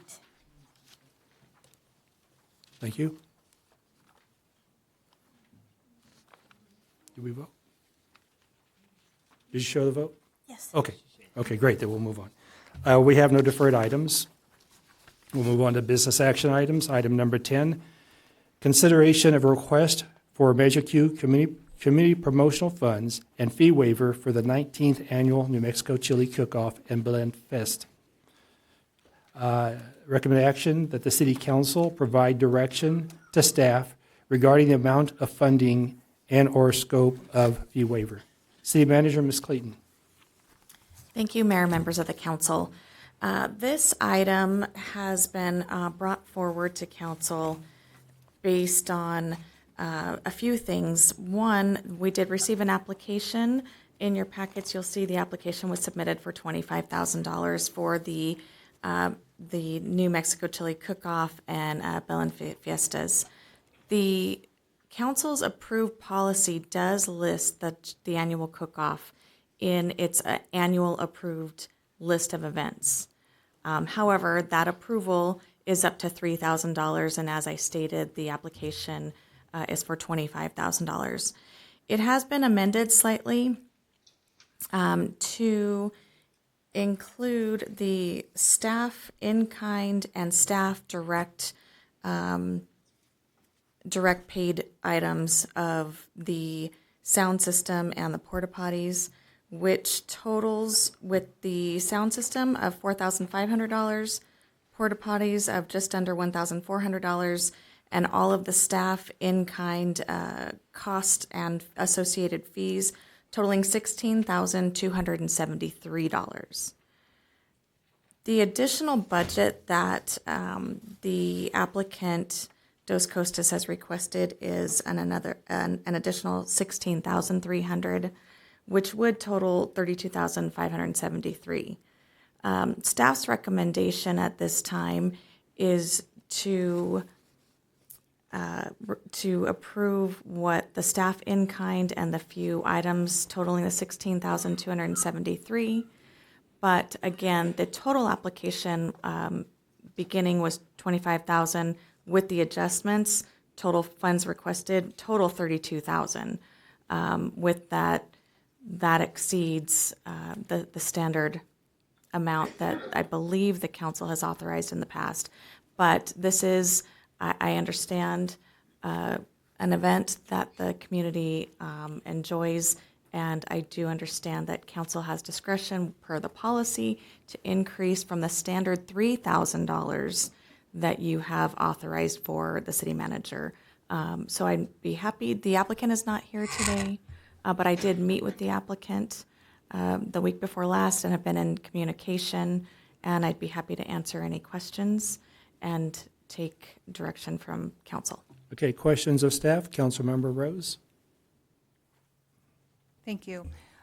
Is it not true that Roland Uyola, also known as the Love Doctor, who I believe is the owner of KDUC, is it true that he has been working with the city for a couple of months now with our assistant city manager?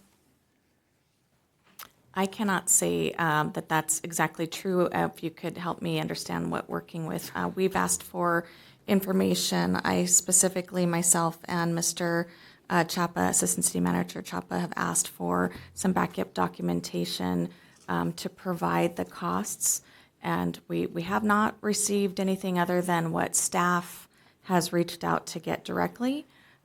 So that's what I'm presenting as the $16,273. That includes quotes that we've gotten directly. What I'm trying to do is do a framework that this city has gone above and beyond to work with Roland. We have done that, and we have been working with them. I have emails that show that we have been working, Mr. Chapa has been working with him diligently to try to get a meeting. Is that correct? And you finally met with him, and but we have been working with him, correct? We have been in communication, yes. Yes. And that's what I'm trying to say, is that the city has been trying to reach out to him, working with him. My other question too is that, because I do have an email that he sent, and it's not privileged, so I can share, that just here in December, mid-December, he was asking for $14,000, that he would accept $14,000. Is that correct? I have it in an email. He did send that To Mr. email. Chapa. I'll let Mr. Chapa expand, but The email that you referred to, yes, he referenced that he would accept $14,000 for, I believe, some items that were detailed in the email. Thank you. So again, I'm just trying to show that the city has really been working with him, and numbers have been going back and forth. And so I have a question. So he's asking for $16,300 above the in-kind. Is that what I just heard? And that's what I've read? yes, while he didn't update his entire application, the application total is $25,000, but the request was for the staff in kind and the additional items that total the $16,300, which in totality would be $32,000. Although he never updated the actual application. So the official application ask is $25,000, though the backup supports a higher number. Could you repeat that he didn't complete? He didn't update the application total. The total is $25,000 in the original request. However, some of the backup documentation, a budget, if you will, that has been provided that is above and beyond what the in-kind equals, does total a higher amount. So the application that we're looking at is not really the actual and stuff. All of the backup is in your packet. So the application is on page 144. I'm looking that at it. indicates $25,000. And on page 146 is a total of additional items totaling $16,300. Is that in addition to the items on page 149, which also total $16,273. Right. So my question would be, if he didn't update it, so on page 146, I do have a question. Is this part of the $16,300? Because I want to ask, he's wanting to ask the city to pay for advertising on the radio he owns. So we're going to pay for, is that what he's asking, that we're going to pay for the radio advertisement on the radio he owns? We pay for it? That's his event. Why are we paying for, why would we agree to pay for the ads on his radio? So that is correct, and that is why at the beginning I gave my recommendation to only approve the $16,273 of in-kind services and the two items that staff got the quotes for, which are the porta potties of $1,400 and the sound system of $4,500. All of that on page 149 totals $16,273, and that's staff's recommendation. But I am happy to take direction from council if there is any direction otherwise. Okay, I'm going to have to look at a little more detail on the 149, but am I hearing that the advertising, that's part of it? No. It's not part of it? No. Okay. I just want to make clarification because without asking the questions, I would not know.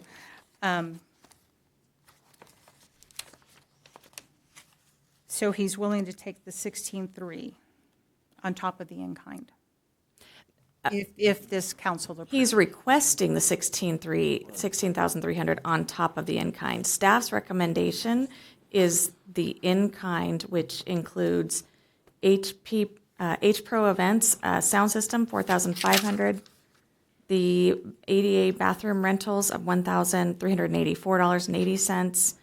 The other staff in-kind and fee waivers include temporary use permit application, inspection fees, business license, and then staff time for setup and equipment. All of those items total $16,273, which is staff's recommendation.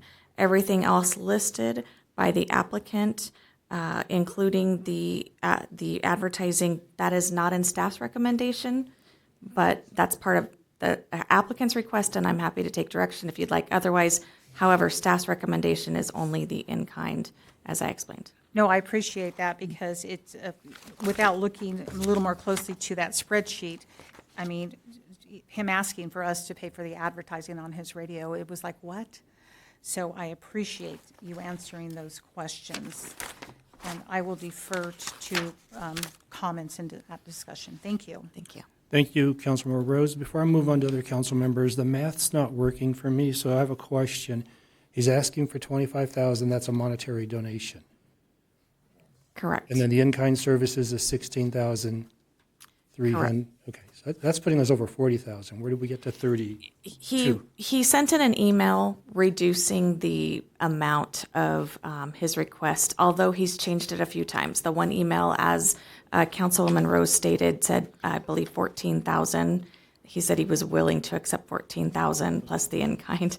I'm going to stay on the agenda, though. So it's $25,000 on the agenda. Correct. In-kind is 16,300 or 16,732. Yes, 16,273 and 92 cents. Page 146, 16,300. Is that an ask also, or is he showing expenses there? That is his additional ask. Yes. So we're almost to 60,000. So I'm sorry. With the emails back and forth, as staff understands it, again, they didn't update their application, but as staff understands it, and as we have the email documentation, the request is the $16,300 plus the $16,273 in kind for a total of $32,573. So with that, the 25,000 monetary is gone. Correct. Okay, thank you. Councilmember Noble? Thank you. I'm sorry, Mayor Pro Tem Noble. Yeah, thank you, Mayor. I wanted to ask the applicant question, but he's not here. I want to hold mine until after the public comments and stuff. Okay, so yeah, we'll go to public comments after a motion. Questions, Councilmember Rose? I do. I have one more question. So I've heard it a couple of times that he didn't update his application on any other money that's being asked of our residents, on any other money that we give out. If their application is not complete, come back. Because this has been confusing for a couple of us. I'll speak for myself. Been confusing because we're looking at one thing. He didn't update his application, but we're being asked to kind of fit it puzzle it. And so I appreciate you answering the questions on what you know, because it is confusing on what he's actually asking for. I think he may be confused. He's asking for 60,000, 14,000. What is he asking for? 25,000. What is it? And to clarify why staff brought this forward, because we have had questions, we've had a lot of email back and forth and a meeting recently. Because of the time sensitivity for the actual date listed of April the 11th is the only reason that staff wanted to bring it forward, because we do understand and agree that it's not very clean and clear. But I wanted to get council direction. If this was a supported event, then we would take direction to go forward. But again, going back to staff is only recommending the in-kind, the $16,273. But you are correct in that we would have appreciated an updated budget clarification. We did work with the applicant. We got some emails, and this, because again, the time sensitivity with April being very close and the vendors listed on here, we wanted to bring it forward and be able to make it a successful event if that is the wish of council to approve any of the request. Thank you so much. Okay, seeing no more question, Madam Clerk, do we have any requests to speak from public? We do. Our first speaker is Ms. Marcia Wiesma.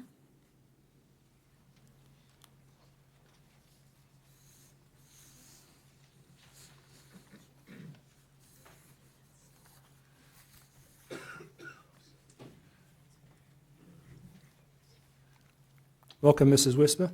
Thank you.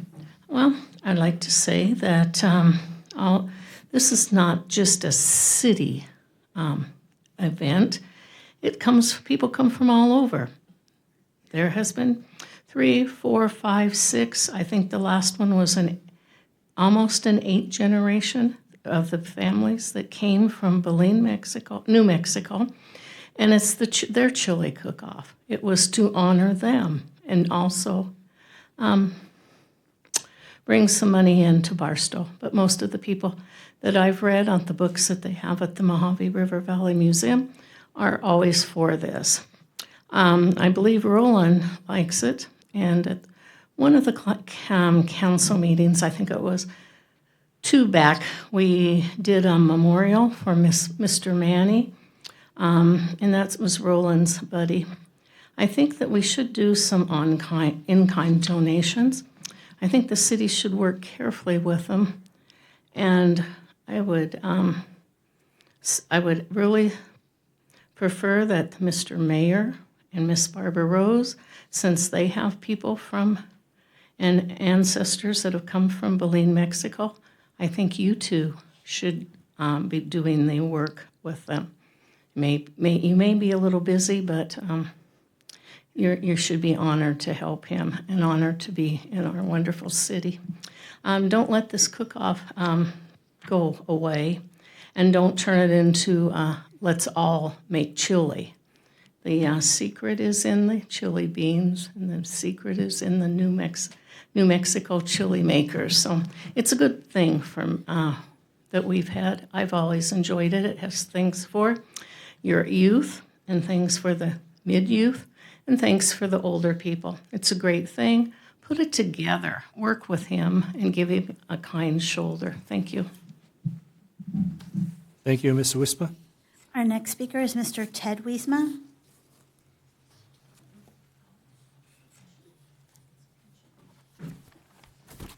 Welcome, Mr. Wispa. Thank you. You've got down here that this is the 19th annual, yet somehow I think you didn't have one last year. So is it the 18th or is it the 20th? Is it really the 19th? I kind of wonder since we didn't have it. And it's a shame that we didn't have it. I think this is a very important event for this city and the residents of this city, especially the historic residents who came and settled here. Belen, New Mexico, if I remember right, is supposed to be our sister city. Not that I think we've ever done anything for our sister city, which I think we should be in contact with them and talk about this with them. Maybe get some people from Belen to come and talk as well at this event. Again, it's a very important event. It has its roots in the history of this town, and I hope you really make the effort to support it. Thank you. Thank you, Mr. Wiesba. Our next speaker is Mr. Mike Hernandez.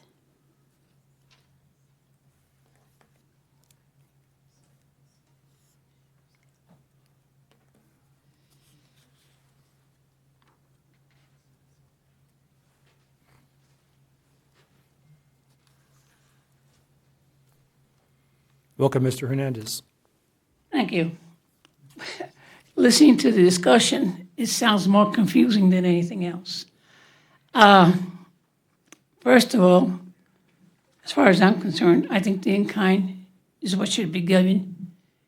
$25,000, the way the number's been thrown out there is like $57,000 it would cost the city. And we don't have anything to say. We're just giving them public money away. But I think the in-kind is the right way to go. The $25,000 is ridiculous. $14,000 is ridiculous. $7,000 for advertisement on his own radio station, that's a conflict of interest. As far as my opinion is, give him the in-kind. If he wants it, or if he wants to change it, he should come in and work something out. Thank you. Thank you, Mr. Hernandez. Our next speaker is Mr. E.T. Snell.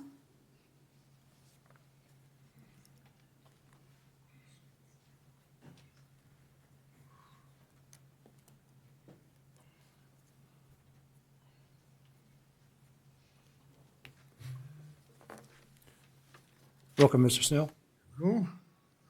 E.T. Snell, www.etsnell.com. Yeah, I remember the last chili cook-off they had there, that the city workers went out there and sprayed fertilizer all over the lawn at the park. And then the year after that, they didn't have it. Boy, poor Roland. Roland, if you're out there, don't give up on us. And that's another reason why I call Barstow Shitstow. So many shitty deals here, but the 19th annual New Mexico chili cook-off should go, and it should go down. And matter of fact, I think we should give them some extra money, because I think if you gave them $5,000 to have a battle of the bands of the mariachis or something, I think you could probably bring in 20 or 30 bands, and you could really liven the place up. I mean, we've got an opportunity here now to, do a little think tanking and maybe surprise Roland for all he's had to put up with. But I'd like to see you give him an extra $5,000 for you to have a battle of the mariachis or something. Put a little bit of salsa in that, because Barstow is Latino, big Latino populace, and I think it would behoove the city to do that. So I don't know how much you can give him, but I tell you what, whatever it is, I'd give it to him, because I think he does a wonderful job and he really puts his heart into it.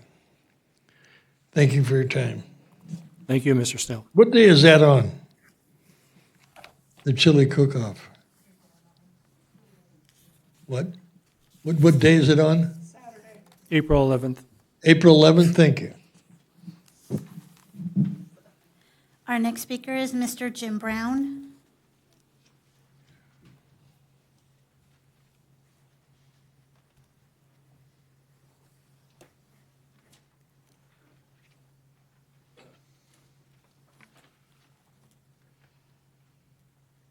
Welcome, Mr. Brown. Good evening, Mayor. I'm looking at them numbers, and they some crazy numbers. Crazy. And I like the chili cook-off, but he want the city to pay for it. And he didn't work when he was up here, he he said that it takes a year to get the chili cook-off going. So come April, you got to start collecting money for the next time. But he didn't do that. So he looking for the city to pay for all of this. Then pay for his radio ad. He double dipping. He making money hand over fist. Now, the sister city, why can't they put in money to help bring some of these bands here and get the tents and all that? Why can't they help? Y'all need to talk to them. I like it. I like the chili cook-off. But this here is ridiculous. I'm just going to tell you. Y'all just, you're falling for the okie doke. That's just straight up. Falling for the okie doke. So, 32,000, 25, 14, that's a lot of money that the city cannot afford. So y'all need to talk to that sister city and find out. And call Roland, bring him in here and talk to him and see what can he do. Because he putting it all on y'all. He putting it all on y'all to pay for this. I don't mind you giving something, but that's close to $50,000. Y'all might as well take over it. The city need to take over it, get it away from Roland then. And then y'all do something, but this is too much. Thank you, Mr. Brown. And our last speaker is Miss Virginia Brown.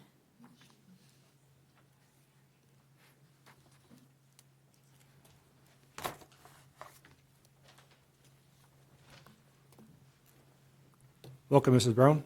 Thank you. There we go. I agree with Mike. In kind, this is what we've always done. People come in, they ask for assistance from the city, we do in kind. So I agree with Mr. Brown. I've looked at the numbers and I almost choked. I'm confused, like so many people. 25, 16, 35. I don't know. Are we at an auction? Are we bidding on this? Is there something coming down the pike? Who knows? Yeah, get him in here. Sit him down. Actually put him to a number before we decide, yeah, we're going to jump on board and we're going to paddle this boat all the way to Texas. No. Let's go ahead and figure out what the real numbers are. I do appreciate that you had the in-kind figures in front of you and that the staff did that. It's a little bit steep, but in kind, if that's what it takes, great. Yeah, we're doing the chili cook-off, great. But I also agree that you have a lot of people that come here to participate from New Mexico. I'm glad that we're their sister city, but let's unite. Let's make this logical. Not expensive for us. We're buying all the shoes and they're doing all the dancing. Let's be logical, people. Because right now, the way it's coming across is the city of Barstow is putting on a chili cook-off. Somebody else is taking all the credit. And that Measure Q money came from the people. So while you guys are sitting up here just saying, oh, well, don't worry about it, it's just Measure Q money. Yeah, but we paid into that fund. We'd like to see you be responsible with how you spend it.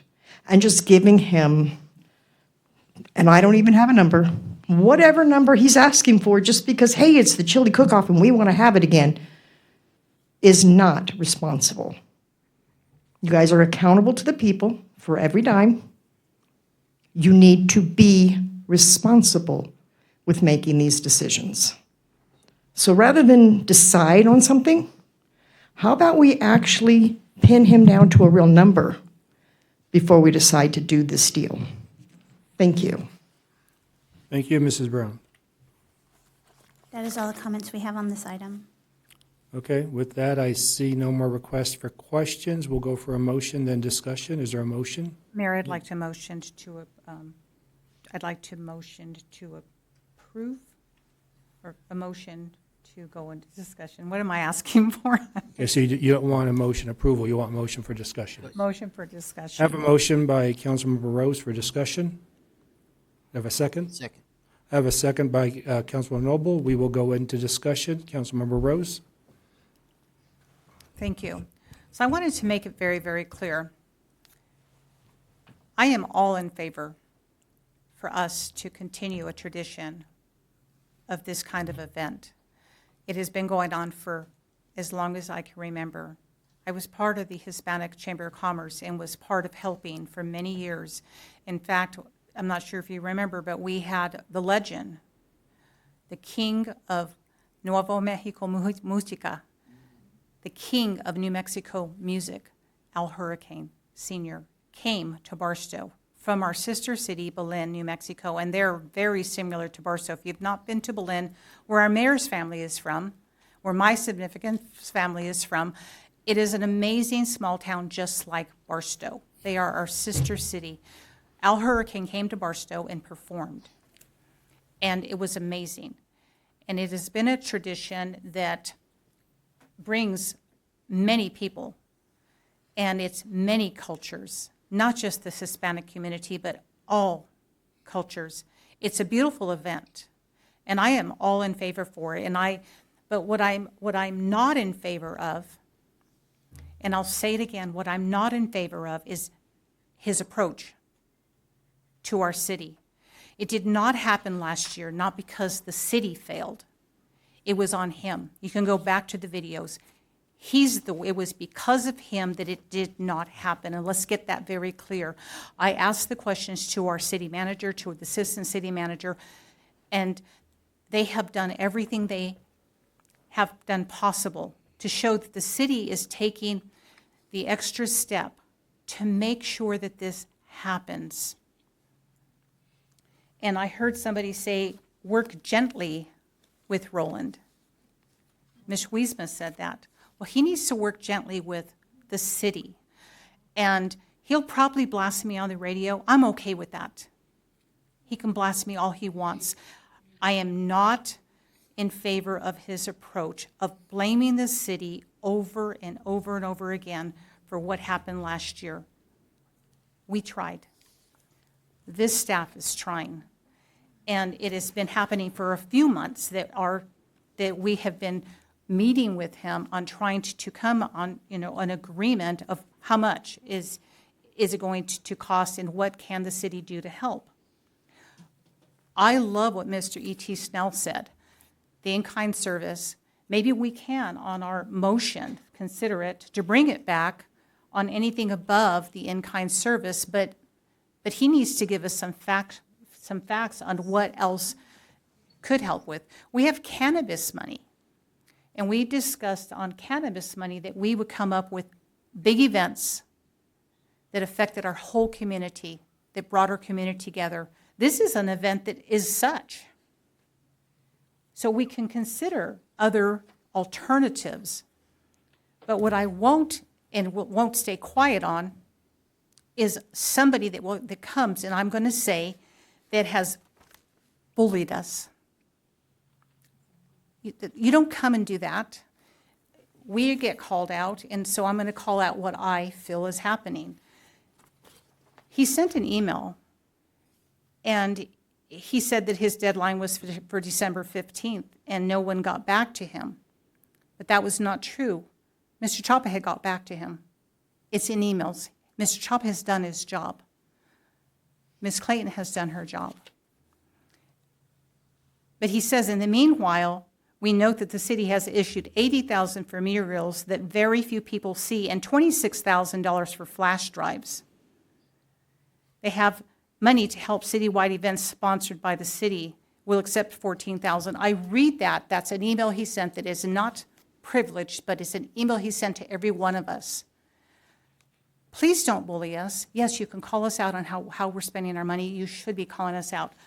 But if you want us to help, be gentle with us as well. Because again, this is an amazing event, and I hope that we approve it, and I hope that we can help more, not with just this event, but other events. We have money in the cannabis that's sitting there, and we need a plan, but that's a whole different subject. I just bring this out, bring it forward, call it like I see it. Do I want to help? Do we want to help? I hope so.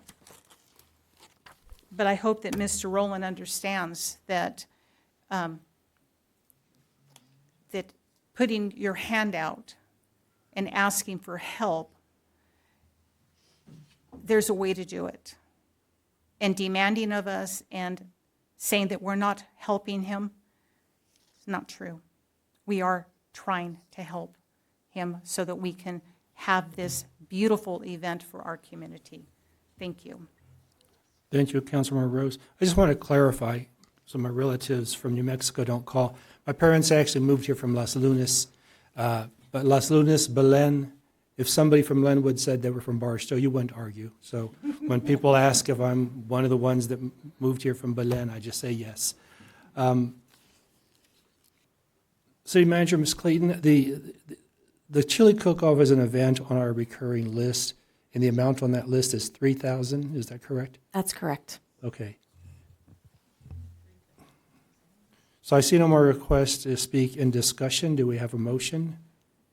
Mayor, I'd like to make a motion that that we move with the in-kind donation, and also because our limit right now is 3,000, that we approve the 3,000 with the discussion with the city manager or assistant city manager if he should need more.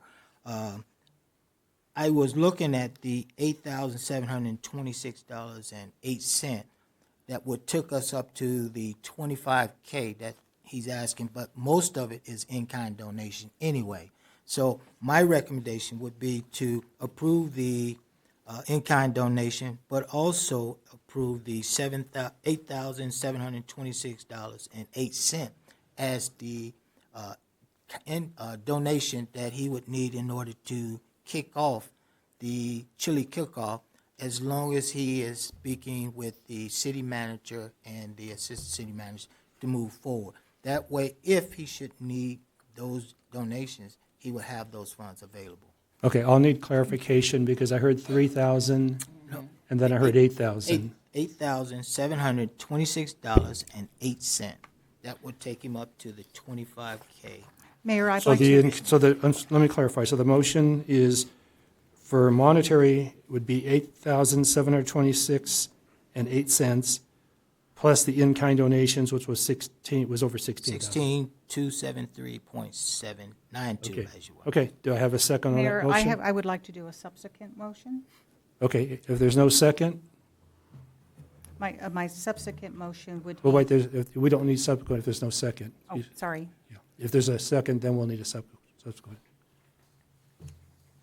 Okay, so the motion by Mayor Pro Tem Noble dies. Do I have a motion? Yes, Mayor, I do have a motion.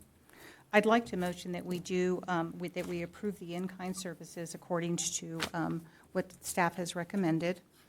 And if if Roland would like to come back, that we bring this back to the council on any additional money to include that 3,000 that Mayor Pro Tem was speaking of, but that should come back to us with proof of what he's asking. Okay, so now the motion is just the in-kind services of the 16,000 plus. Do I have a second on that? Second. Okay. I'm going to make a subsequent motion because I don't want Mr. Yola to lose his 3,000 that's in his reoccurring, that's given to him. So I'm going to motion that he keeps his 3,000 and gets the in-kind services. Could I get a second on that? You have a second. Okay. We vote on the subsequent motion first. Is there any discussion?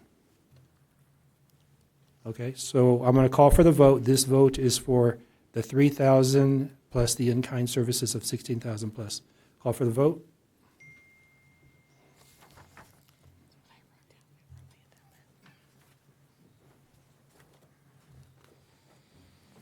So we have a motion for the subsequent motion that was the in-kind, was the 3,000 plus the in-kind for a total of 19,273. Correct.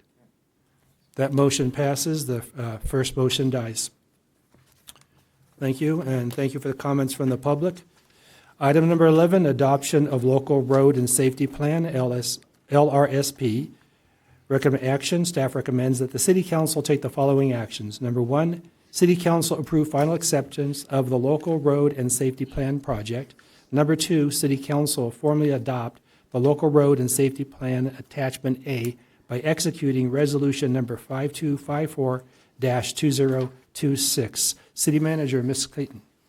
Thank you, Mayor, members of the council. I would like to ask Director Heldreth to provide this presentation. Thank you.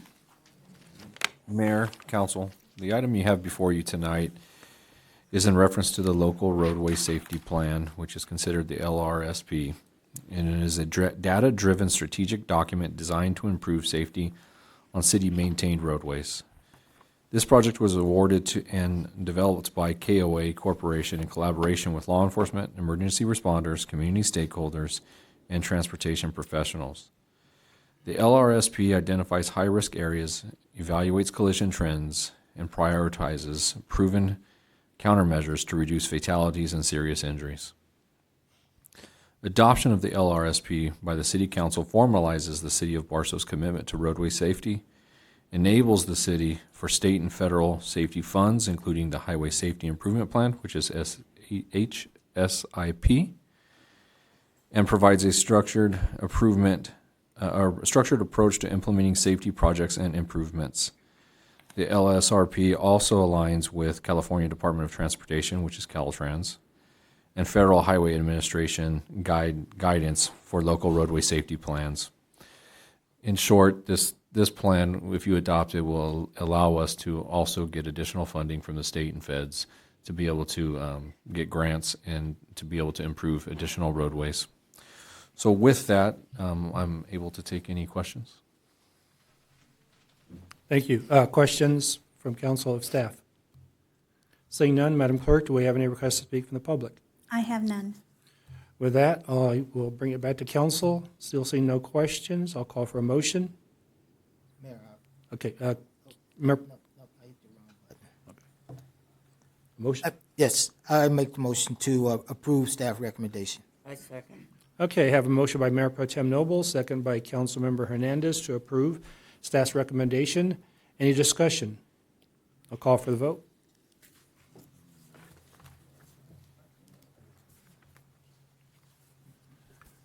And the motion to approve item 11 passes unanimously, 5-0. Thank you.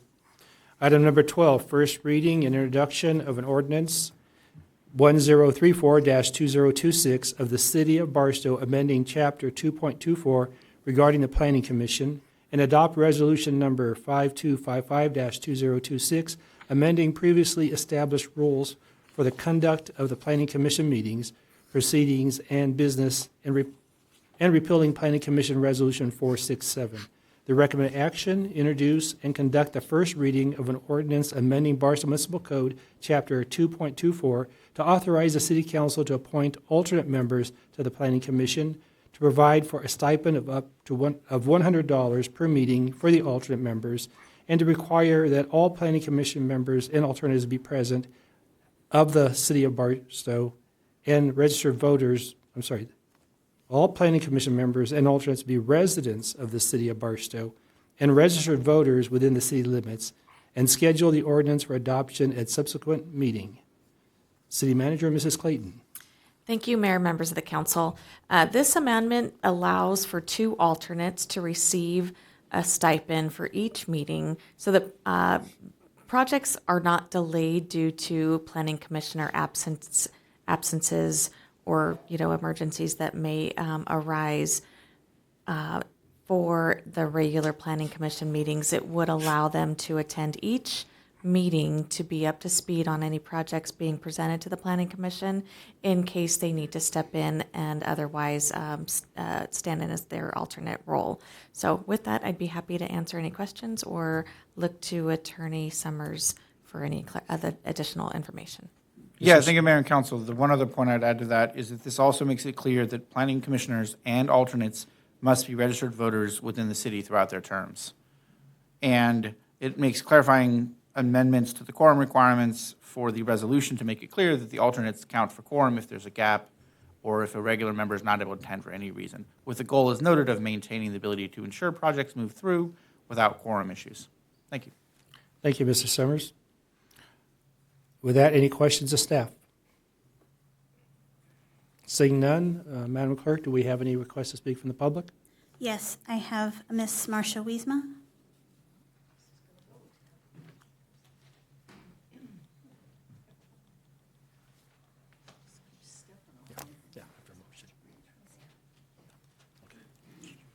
Welcome, Ms. Wiesma. Well, I don't know all the total background of this, and then we did not have the backup to the agenda, but I think this sounds like a good idea to you guys. Sounds like a waste of $200 every meeting for someone to sit there and then carry on. If we did it for these guys, should we do it for the city council? I don't think so. You guys call in, you're absent, you're excused. I think this has all come about because one person has been on it since it's been going on, and he's had some medical. He's been off, doesn't show. A lot of people else didn't show either. I'm also a little bit concerned, and this will go down to number 13 as to why you are doing all this selection. What sounds like a great idea, and people are going to come running into it, come to the council meeting, then come to the planning and zoning. Planning and zoning, zip, zip, zip, zip, slam, slam, slam, they're all done. So think it through. It doesn't look that inviting to anybody in our area. And I just think it sounds like a good idea, but I think you need to leave your planning and zoning commissioners as they are. You just had an interview for them. Several of them, you got them on the zoning. They're doing well. Things aren't coming in as fast as you'd like. Even if they did come in really quickly, I think the P&Z people that you have right now are doing a great job, and they could handle it without the extras staring them in the face from the audience. Thank you. Thank you, Mrs. Wiesma. Our next speaker is Mr. E.T. Snell, but I believe he left. Or, is he here? I don't. Is there anyone else? No. Okay, Mr. Snell is not in the audience. We'll bring it back to the council for questions. No questions. We get a motion. We'll go to discussion. I'd like to move to approve as presented. I have a motion by Councilmember Rose to approve it as presented, and a second by Councilmember Hernandez. We'll go to discussion. Councilmember Rose. Thank you. I had the honor of serving, and we, Councilman Member Hernandez and I were asked, voluntold, voted on to serve on this committee, and we had some amazing applicants. Everyone that came through. That's 13. Oh. Yeah, this is approving to add the two members. Or to To add the two, positions. okay, sorry, I apologize. As far as being part of that process, we had selected the two names that, to add to this policy, if you will. And I think it's critical that, just like having a jury, that you have alternates. The Planning Commission, having the alternates is critical so that the mission doesn't stop. Having the alternates there, this was Mr. Hernandez's idea. Many times we do agree on things. He presented it, he said we should have these, we thought it was a really good idea, so that the mission stops, because the Planning Commission is extremely important. So having the alternates and embedding them into the wording, I think it's really important that we consider approving this so that we can ensure that the mission doesn't stop. Thank you. Thank you, Councilmember Rose. Mayor Pro Tem Noble? Thank you, Mayor. Isn't it in the policy that because they are appointed, we can remove them if they are not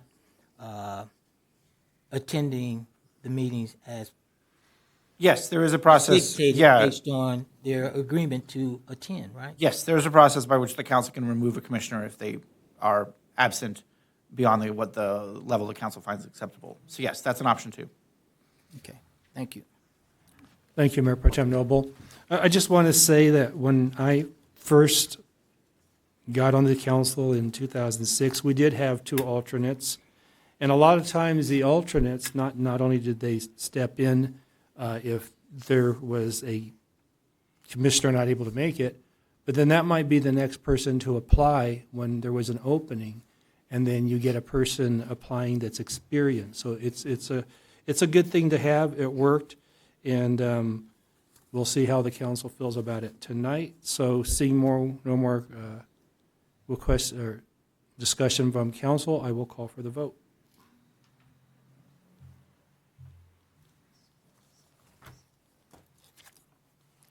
So the motion to amend the Barstow Municipal Code, Chapter 2.24, to appoint alternate members to the Planning Commission to provide the $100 stipend per meeting, require members and alternates to be residents and registered voters within city limits, passes unanimously 5-0.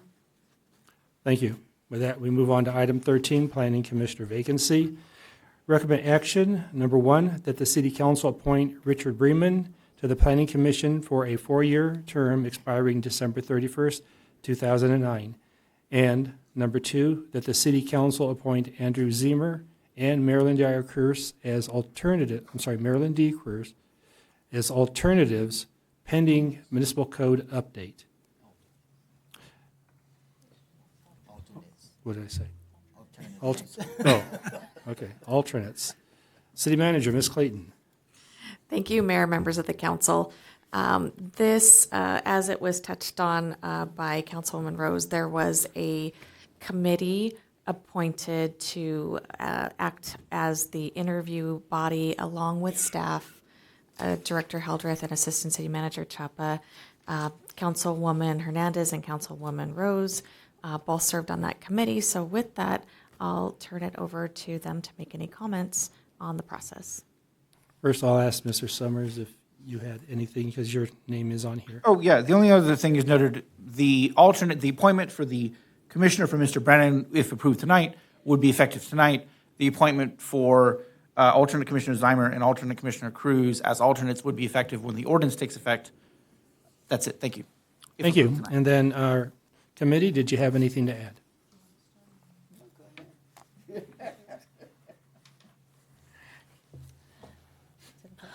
I will Yes, go ahead. address the. You're the committee, so I was an alternate, and I gained so much experience, and I viewed this based on the candidates that we interviewed.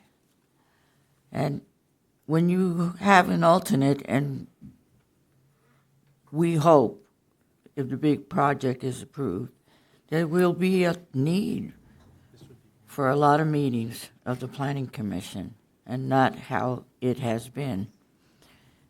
And we looked at the thought of the alternates that as the changes or planning commissioners leave or their term is up, that we have somebody with experience in an alternate chair.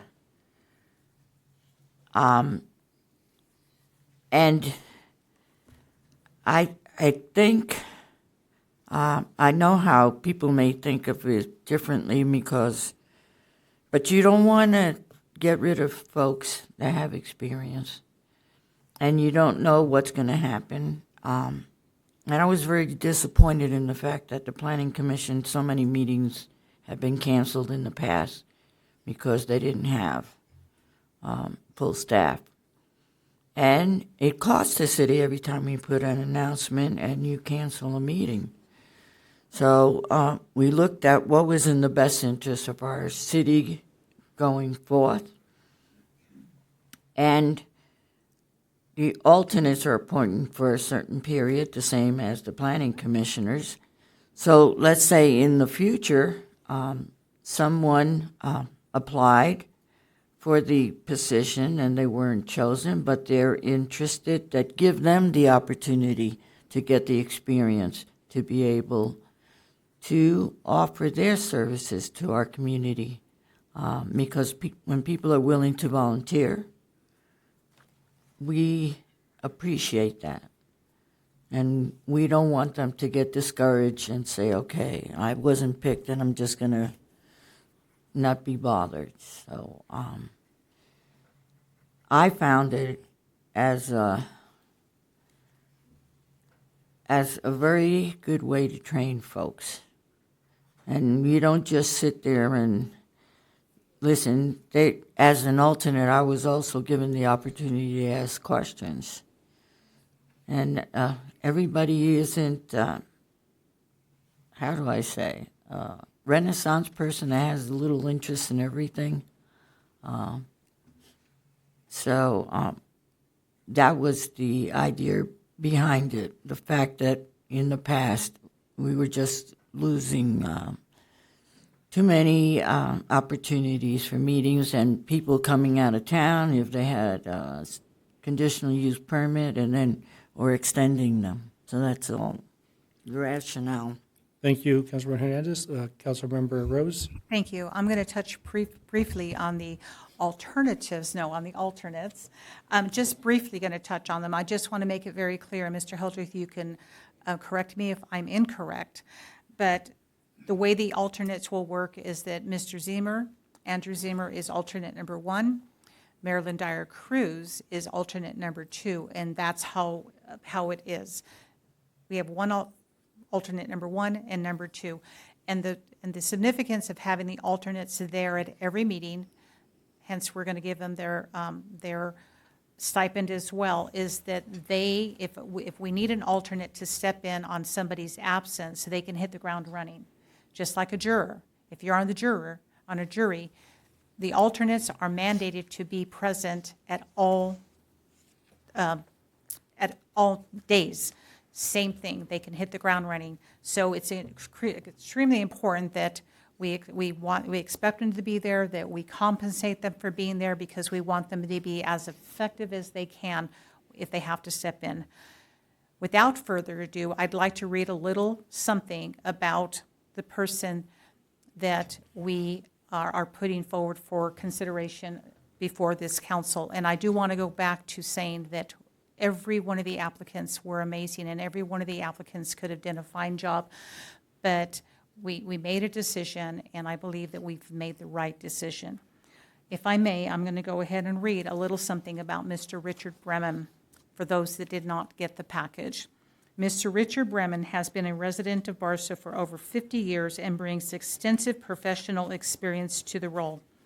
He previously served as head of the production management department at the Marine Corps Logistics Base, also known as MCLB, where his responsibilities included production, planning, and scheduling. Mr. Bremen also is a veteran of the United States Air Force and offers strong leadership and organizational experience relevant to Planning Commission service. Mr. Bremen is in the audience this evening, but I wanted to highlight who this gentleman is. He is extremely well-versed in so many things, extremely invested in not only in our community, but with our youth. He's worked with our youth for many, many years. And I could not say enough about Mr. Richard Bremen, and I'm pleased to say that he is our selection for consideration for this council. And Mayor, if I may, if this council approves, would we be able to get Mr. Bremen to the podium to say a few words? You can suspend the rules to do anything you want. So. So the answer is, it's possible. Okay, thank you. Thank you.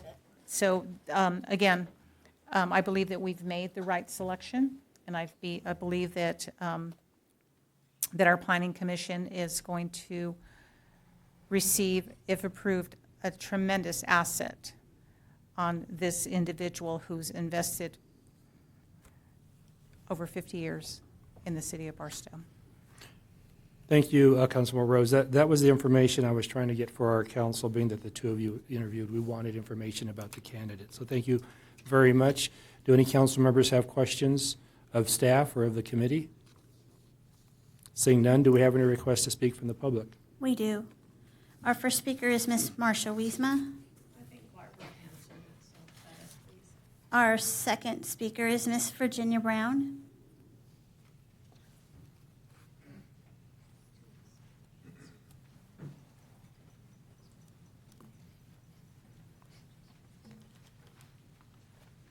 Welcome, Mrs. Brown. Thank you. First of all, I'd like to welcome the gentleman, and I agree with you. I think it was an excellent choice. Second, I do have some concerns. I'm fine with alternates. I believe we need them. But my first question is, are they required to be here in person at every meeting? If they're required to be here in person, then what happens, and I'm just going to put the facts out there, Ms. Cruz, the last majority of her council seat, she was frail and she was sickly and she had health issues. Should a relapse happen, should something happen, are we going to make accommodations for her so that she can do it online like she did the council meetings? I'm not wishing it on her. I'm just saying we need to look at the possibility, because people do have relapses, that we make that accommodation for her. No offense.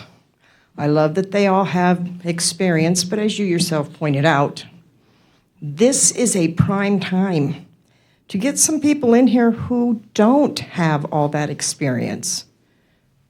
They got 4 years to be alternates.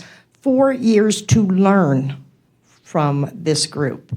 And from what I understand, Mr. Bremen is going to be excellent for them to learn from. This would be this time to start it at the beginning of a new set. Not halfway through, not 3/4 through, not, oh, we'll wait 12 years, and then, hey, you know what, we'll start getting alternates that don't have 20 years experience. Because guess where all of you are going to be in 20 years? Yeah, you won't be where you are now, guaranteed. And neither will a lot of these people in the Planning Commission. So wouldn't it be good to start training our alternates now so that they have the experience when the time comes, rather than take people who already have the experience? I mean, it's just logical, but then a lot of times logic doesn't dictate the actions of decisions around here. So my question is, once more, are we going to make decisions that will allow for Ms. Cruz? Because she had a hard time. And I think alternates are great. But if she has to have it, are we going to permit it and not demand that she be here or there be a problem? Thank you. Thank you, Mrs. Brown. That is all the comments we have. Okay, thank you. With that, I'll bring it back to council for questions. Question. Made a motion to go discussion. But did you want to suspend the rules right now?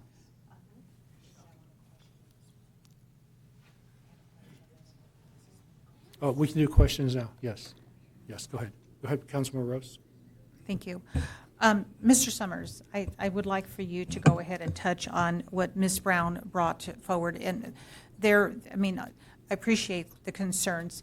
Happy to. But I also want to just make a point that any one of us can face something that that we may have to have the accommodations, but can you please clarify, Yeah, so. answer that? The city provided accommodations to former councilmember Dyer Cruz under the Americans with Disabilities Act as part of a reasonable accommodation process for a significant medical condition. We were required to do so then. We are required to do so now if anyone not presently on the dais or any other of our legislative body members found themselves in the same situation. And the same would be true in the future.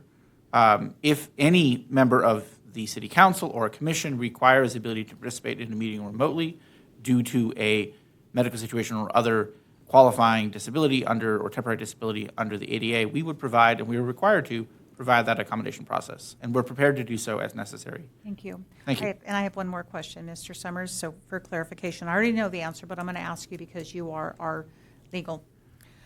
We have an applicant, any applicant, and we may or may not know, but in this case, we may know medical conditions. It is illegal for us to define that applicant if they rose to the top. It is illegal for us to hold it against them, any applicant, based on a health issue, somebody being pregnant, the color of their hair, the color of their skin. Those things are illegal, correct, for us to hold it against an applicant? Making a decision regarding a political appointment based on a protected class would create significant risk. And the city is not looking at doing that. Thank you so much. Thank you, Councilmember Rose, for those questions. And before I ask for a motion to approve, is there going to be a motion to suspend the rules? I would like to have a motion to suspend the rules. If this council approves Mr. Bremen, I would ask if he's willing to come to the mic and say whatever he would like. So the motion to suspend the rules is to allow Mr. Bremen to speak, which would, we would then give him 3 minutes. Second. I have a motion by Councilmember Rose and a second by Mayor Pro Tem Noble. Any discussion? Call for the vote.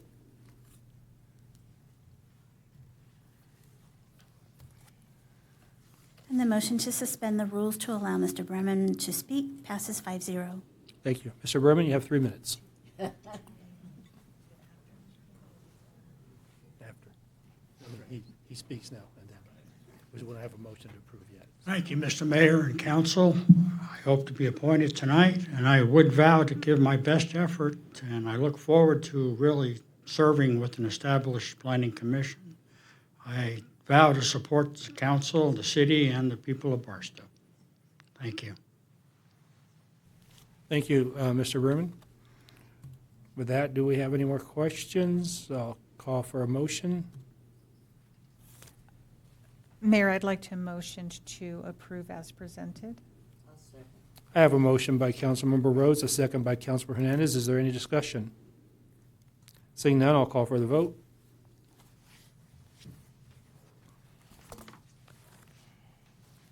And the motion to appoint Richard Bremen to the Planning Commission for a 4-year term and alternates Andrew Zimmer and Marilyn Cruz passes unanimously 5-0. Thank you. Congratulations, Mr. Bremen. That concludes our business action items. With that, we'll move on to our public safety updates. And on this meeting, we have our police chief, Chief Kirby. Good evening, Mayor, Council, and community. I want to give some year-end totals for 2025. Our dispatch center received 93,619 telephone calls from the public last year. Our officers responded to 32,265 calls for service. Our officers took 4,830 police reports, and our officers issued 247 traffic citations. Our officers also issued 382 parking citations, made 1,937 arrests. 1,109 of those arrests were for misdemeanor crimes, and 828 were for felony crimes. I also want to remind the community the Barstow Police Department is hiring, and applications are available on our website. Thank you. End of report. Thank you, Chief Kirby. Now we'll go on to council committee reports. Councilmember Hernandez. We're alternating now. Fire department will be next meeting.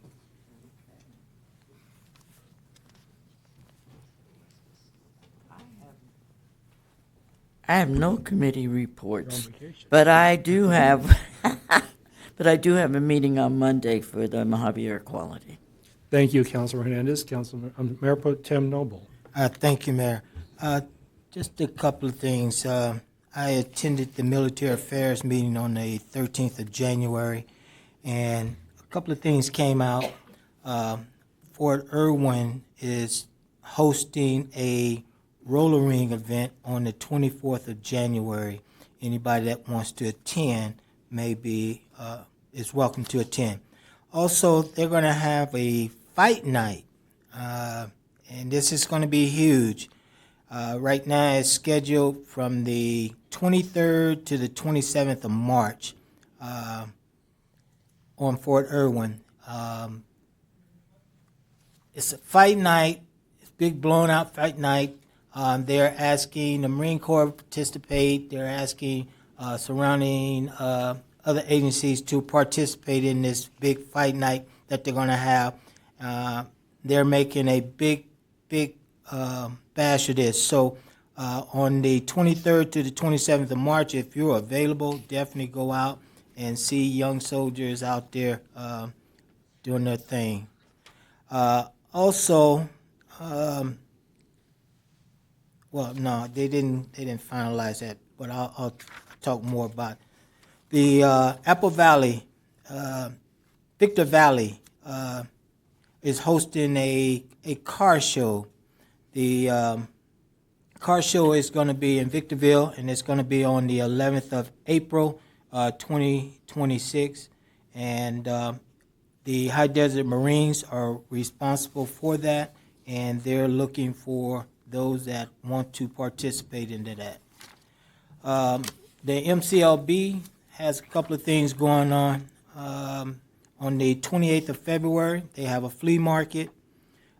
They also have one on the 23rd of May and the 5th of September. So those of you that are interested may participate or get with the Marine Corps Logistic Bank, and I have the number if you're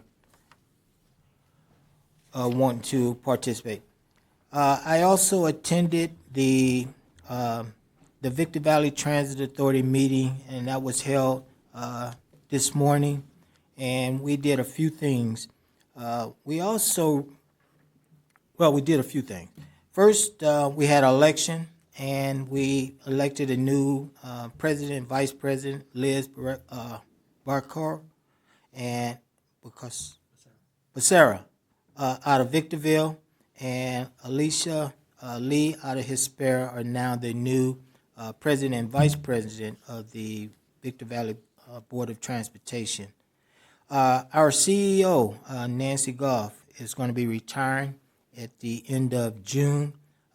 She's given about the last 3-4 years as our CEO. However, she's been a huge member of the VVTA that has guided us in a direction to where we are providing quality service to our customers out there. And there's tremendous loss. However, we do have some succession things in place to kind of back her up as she transitioning to the civilian world and the retirement. Next thing is we have an employee that works here in Victorville, meaning Barstow, that we recognize over the this morning for and let me find it first here. Let me bring it up. Where is it at?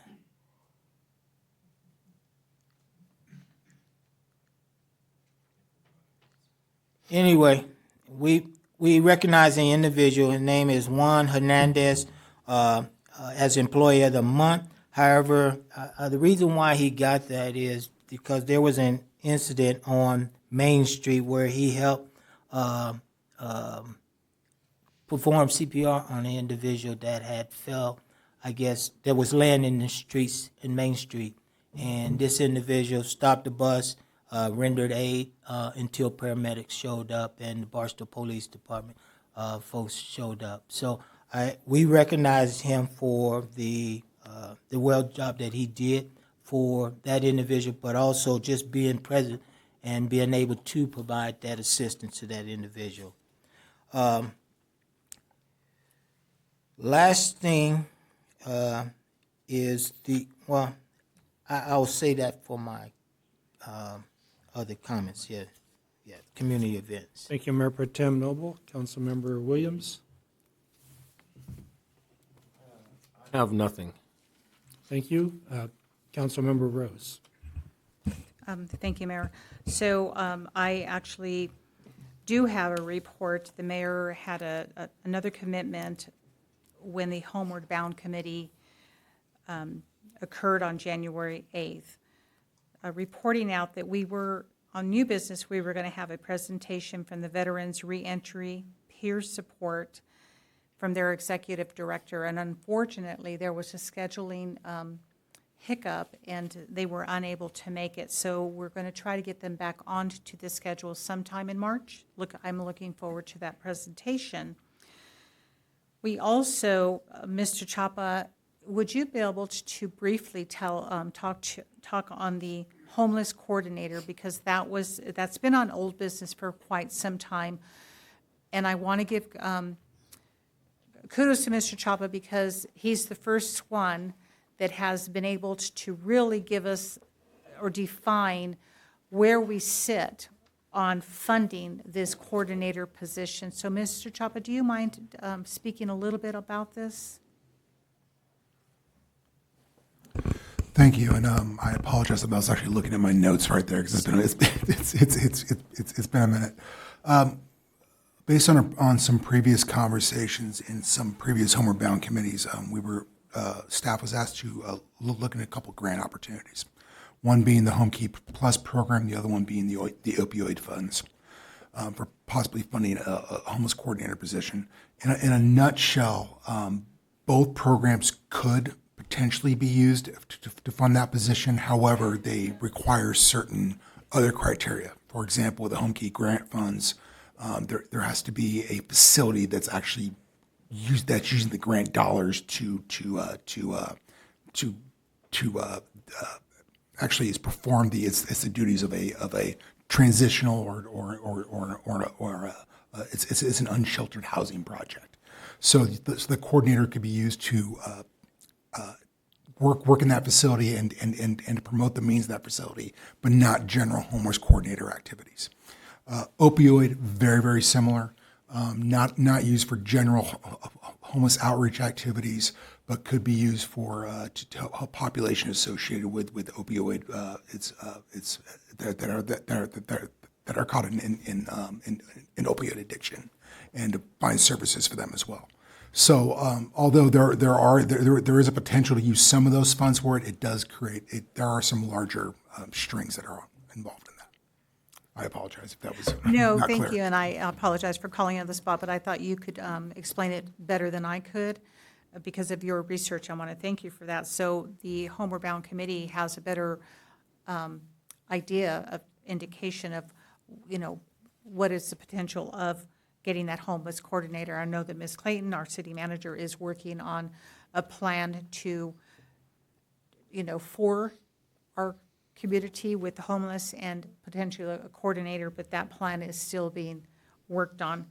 I want to move on to so the point and count is going to be January 22nd, and Ms. Maribel Hernandez had said that evening that we have about 25 volunteers as of that date that have signed up to participate in the point and count, and it's very important that we get an accurate count because we do get funding for it. We can't inflate the number, but we want to be accurate so that we get the funding needed for our community and for our homeless individuals. And then we do have a vacant committee member, and I'll be asking for that in my next segment. And we are asking for warm clothes. Anybody that would wish to donate warm clothes for our homeless for anybody that needs the help.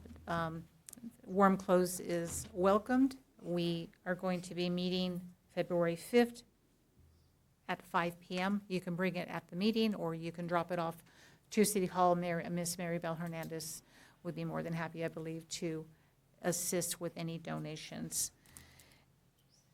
And with that, that's the end of my report, Mr. Mayor. Thank you, Councilmember Rose.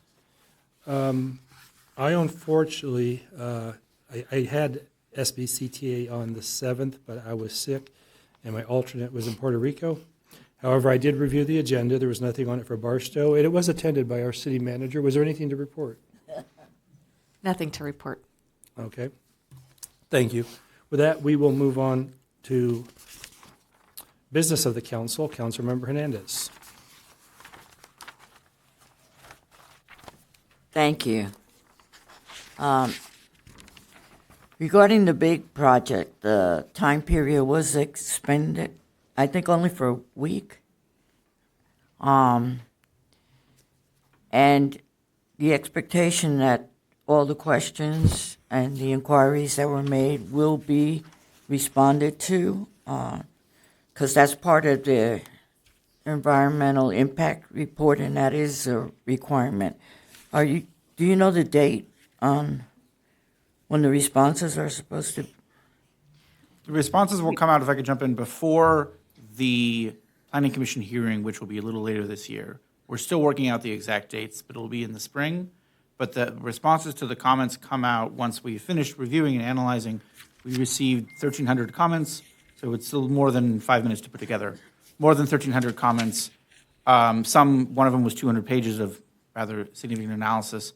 They're all on the website, so everyone can review them at barstowgeneralplanupdate.com.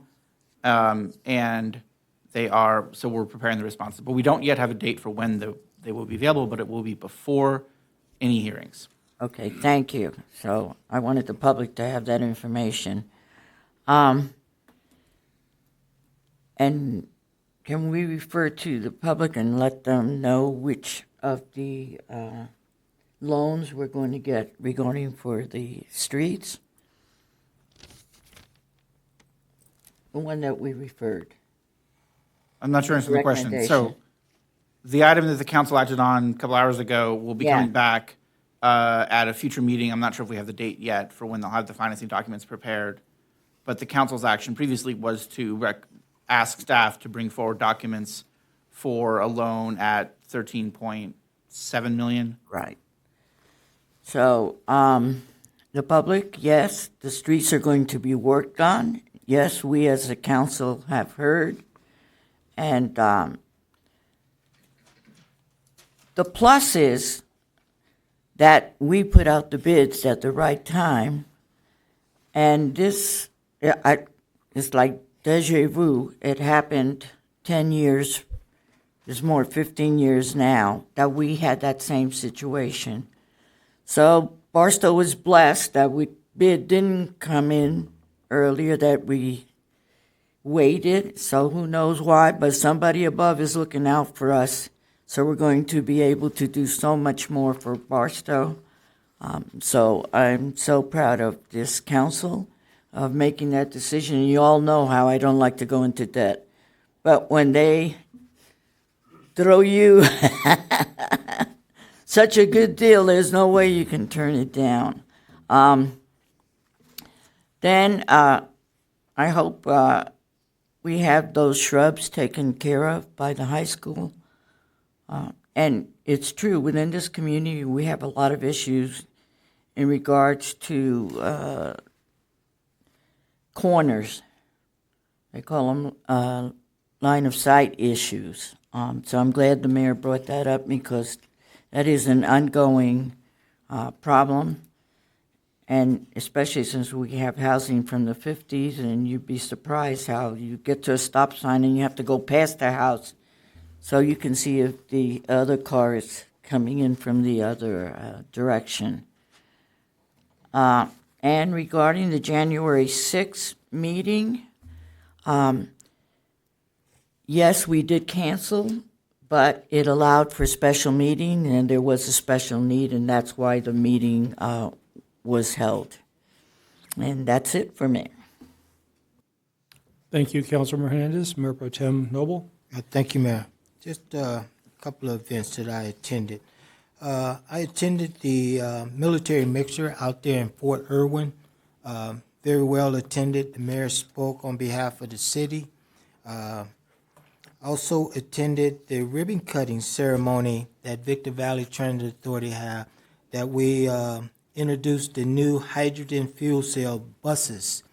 We have 12 of them that's going to be going around, and they're teal green with a little black strip on it, nice logo on it. Looks like this right here. So if you see them, that's what they are, hydrogen buses, okay? Also attended the Inland Empire Men's Club Martin Luther King event in Pochango. Very well attended event. Guest speaker put out some fantastic work on behalf of Martin Luther King and the struggles and the things that that was happening back in the 60s and 70s. But one of the main things that that came out was they talked about was the Pettus Bridge that Martin Luther King walked across. I had the opportunity just last year, March, to walk across that, and which was the 60th anniversary of the Bloody Sunday of the Pettus Bridge, and we had a lot of different organizations out there that walked across that bridge, but there were a lot of people that participated in the 60th anniversary. Can't believe 60 years since that happened, but yes, it is.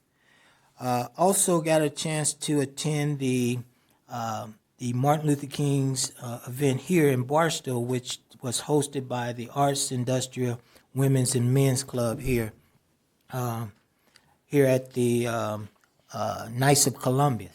And a majority of, matter of fact, all the council members were in attended, well attended, a lot of good information, a lot of good things that were happening throughout that event.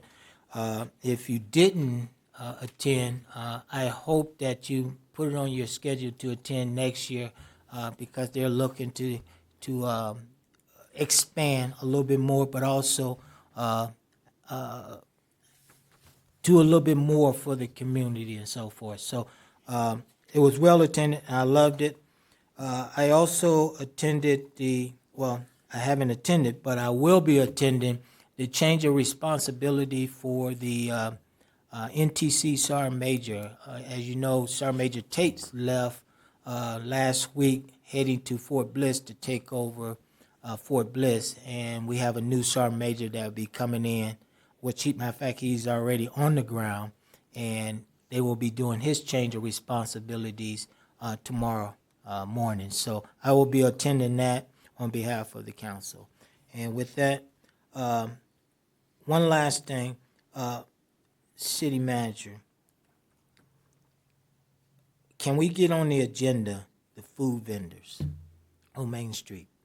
I am being beat up with food vendors on Main Street, right across from other businesses, and I like to get that on the agenda sooner than later. So I'll second that. Whenever we can get it, can we have that discussion so that we can fix that? Because I drive down Main Street a lot of times and I see various camps. I mean, big, huge tents set up with lights and everything else. So if we can put that on the agenda, I appreciate it. And with that, that's all I have. Thank you, Mayor Pro Tem Noble. Councilmember Williams? I'm sorry, Councilmember Rose. Change it on me.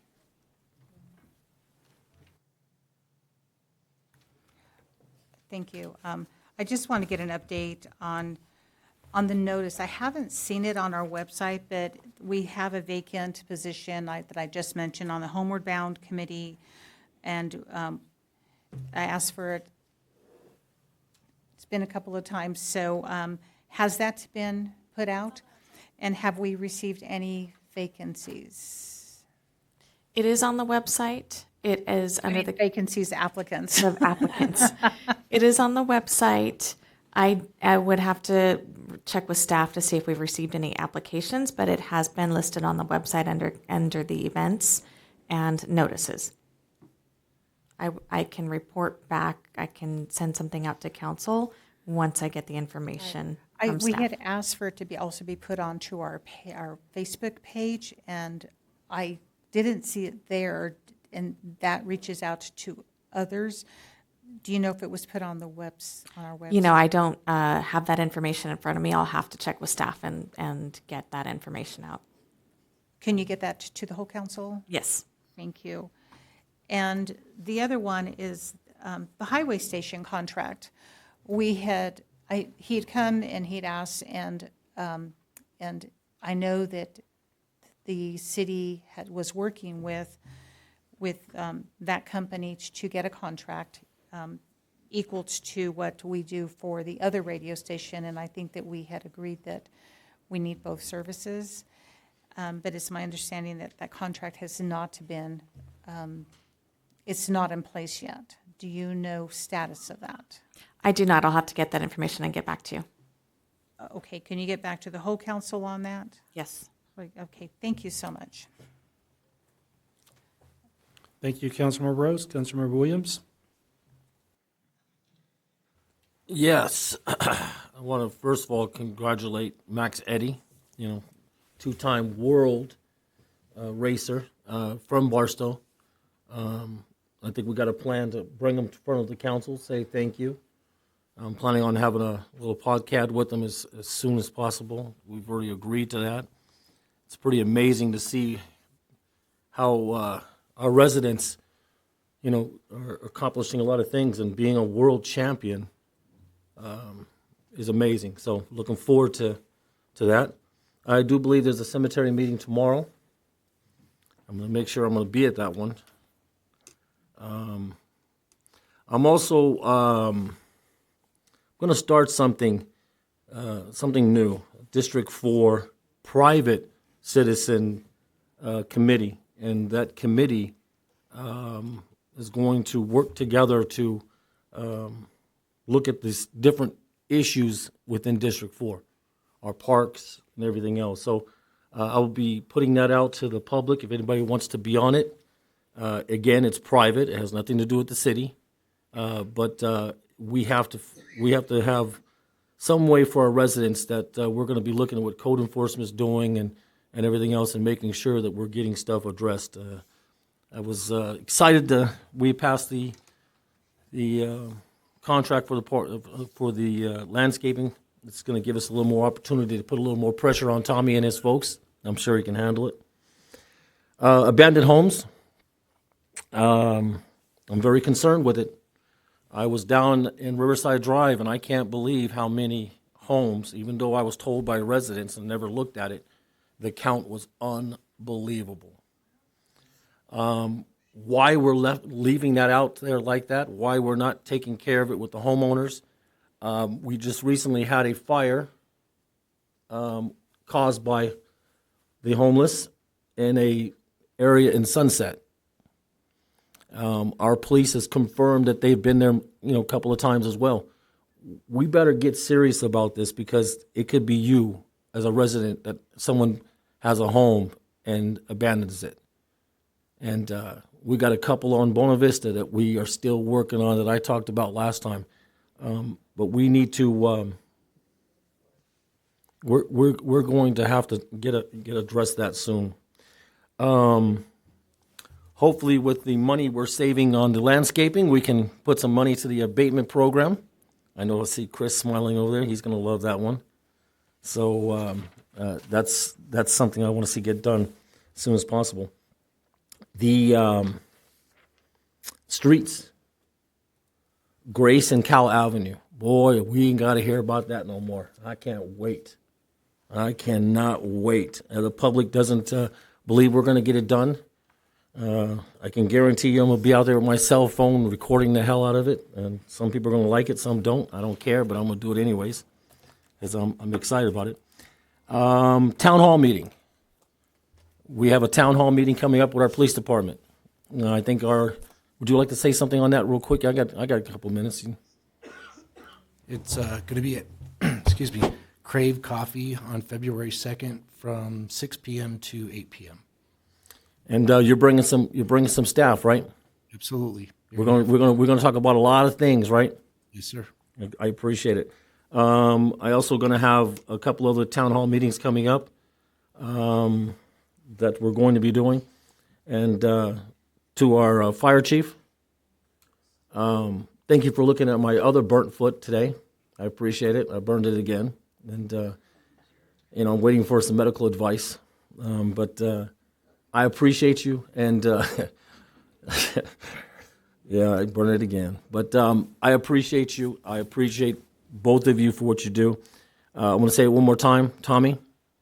I'm glad I put all that pressure on you and made you a strong man, and I definitely appreciate everything you and your staff is doing. So thank you so much. Thank you, Councilmember Williams. Okay, my apologies to Max Eddy because, as Councilmember Williams said, this is the second year that him and his partner have won what is the largest off-road race in the world in DeVry. And I was supposed to get him up here last year for recognition, and I tried to do something different and make it bigger, and it didn't work out. So we're gonna definitely do it this time. Councilor Williams, people stop complaining about the streets. It doesn't happen. I've been through this. Here's what happens. They complain about the condition of the street. During construction, they'll complain about the traffic and the delays. After construction, they'll be complaining about speeders because now the road's in good condition. They don't have to slow down and not damage their car. So the complaints don't stop. A couple things brought up by the public. Mr. Summers, correct me if I'm wrong, the vote on big is a majority vote, not a supermajority, correct? Correct. The big project requires a series of council majority votes. Thank you. Regarding the meeting being canceled and the public not being notified, the language in the agenda item when we cancel a meeting states that a meeting can be reinstated.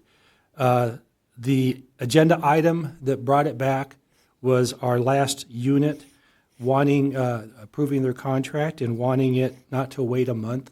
So we brought it back for that purpose, and then a couple of other things came up, but that was the one item to bring it back. And about it not being, public not being told, City Manager, Ms. Clayton, was it properly noticed? Was the meeting properly noticed? Yes, it was. Thank you. I did attend the military affairs, not as a committee member, but my business as a member. I always attend that, always have, even when I wasn't on council. Attended a meeting on the 14th, which is called Coffee and Conversations, which is put on by the representative for our county supervisor, Don Rao. And he actually wasn't there, so I ran the meeting for him. As Mayor Pro Tem mentioned, I was at the military mixer at Fort Irwin on the 15th. And one thing that came up there, because I was sitting at the table with the Brigadier General, is we're going to have somebody go out there and what they probably call their chamber meeting and just let them know what's happening in Barstow, because they really want to get a lot more of the residents there coming and doing things in Barstow. And yes, the full council attended the Martin Luther King Jr. breakfast yesterday, so thank you everyone for attending that. That is a major event put on, as Mayor Pro Tem said, by the Barstow Industrial Arts men and women. I know I didn't get that right. I think it's men and women now. Anyway, they do a great job every year. This morning I attended the Barstow Chamber breakfast, and the program this morning was the dispatch. We had a really good presentation about the dispatch, and Fire Chief Cisneros attended also, and most of your staff, or a lot of your staff, for at least half the meeting till they all got called out, which seems like everything I attend where they're at, that happens, so they're busy guys. And I know we'll have one more meeting to announce this, but the parade for our state champion Aztecs, first ever high desert city to have a state champion, February 7th, starts at 11 o'clock, Barstow Road in Maine, coming up here to City Hall, and will last till 2 o'clock. A lot of events, awards. There's about 1,000 certificates for all of you to sign inside. So, and with that, let's see, covered.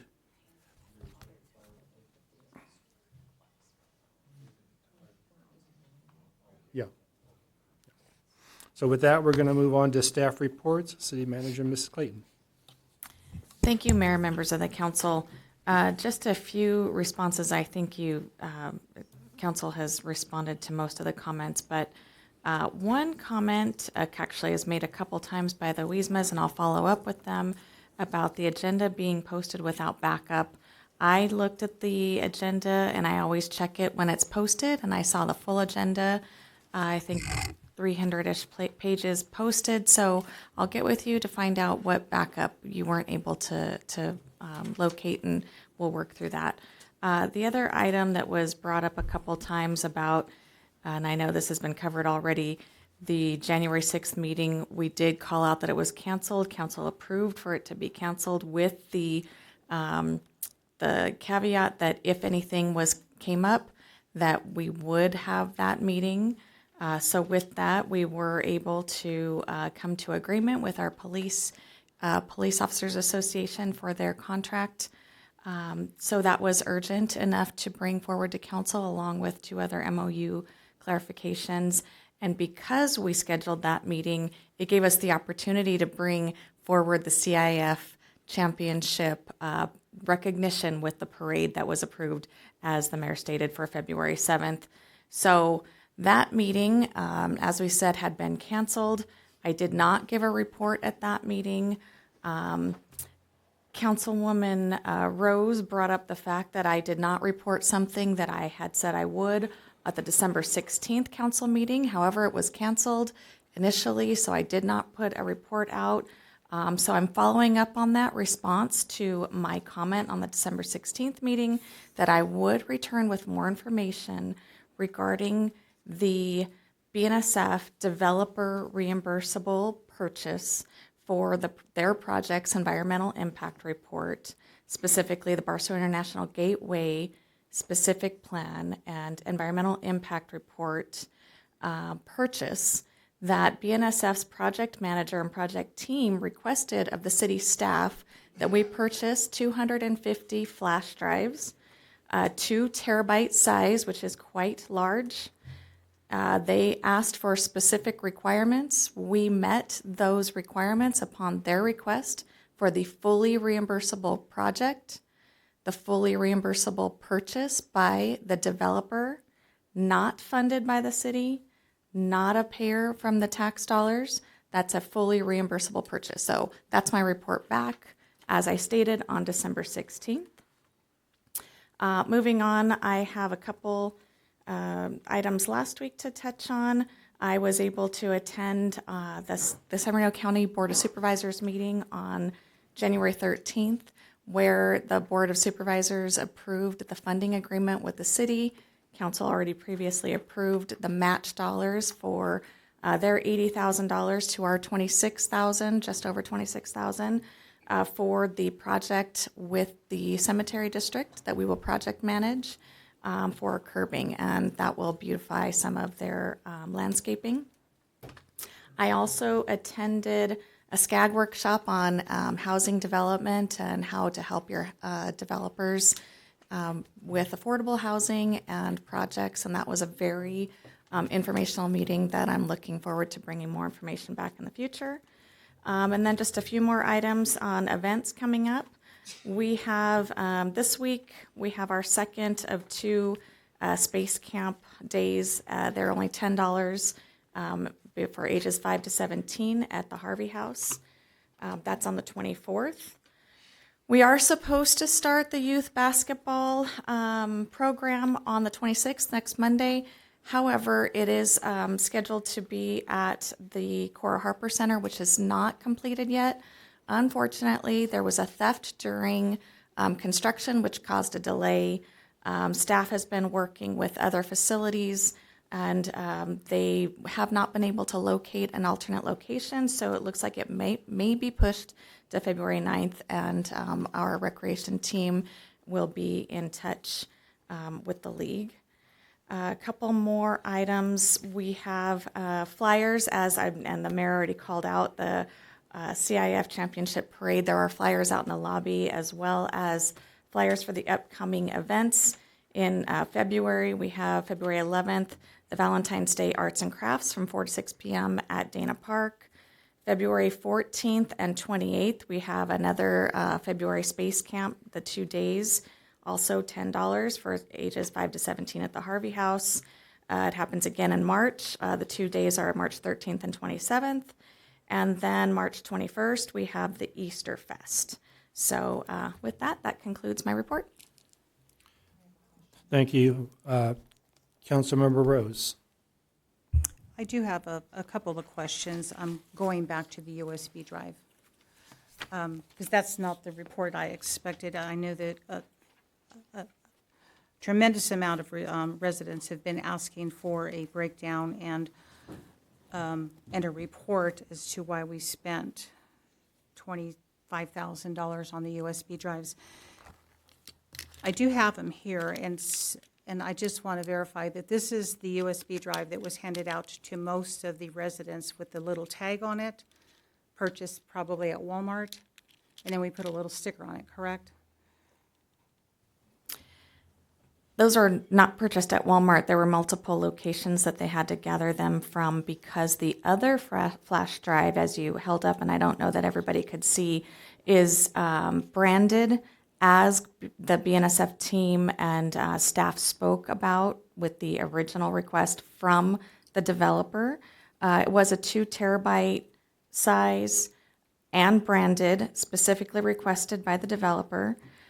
However, the order got delayed. So the team that was working on the order went out and got a secondary Band-Aid, if you will, for the flash drive so that they could be available on the day that it was made public.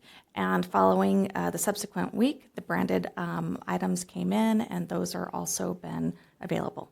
So this is the one you're speaking of that has it's really nice, white, it's branded. This is what costs us a lot of money. I'm sorry, that cost the developer. The developer. It cost the city initially, and have we been reimbursed by the developer? I would have to defer. Yes, I am seeing, yes, we have. For the whole amount?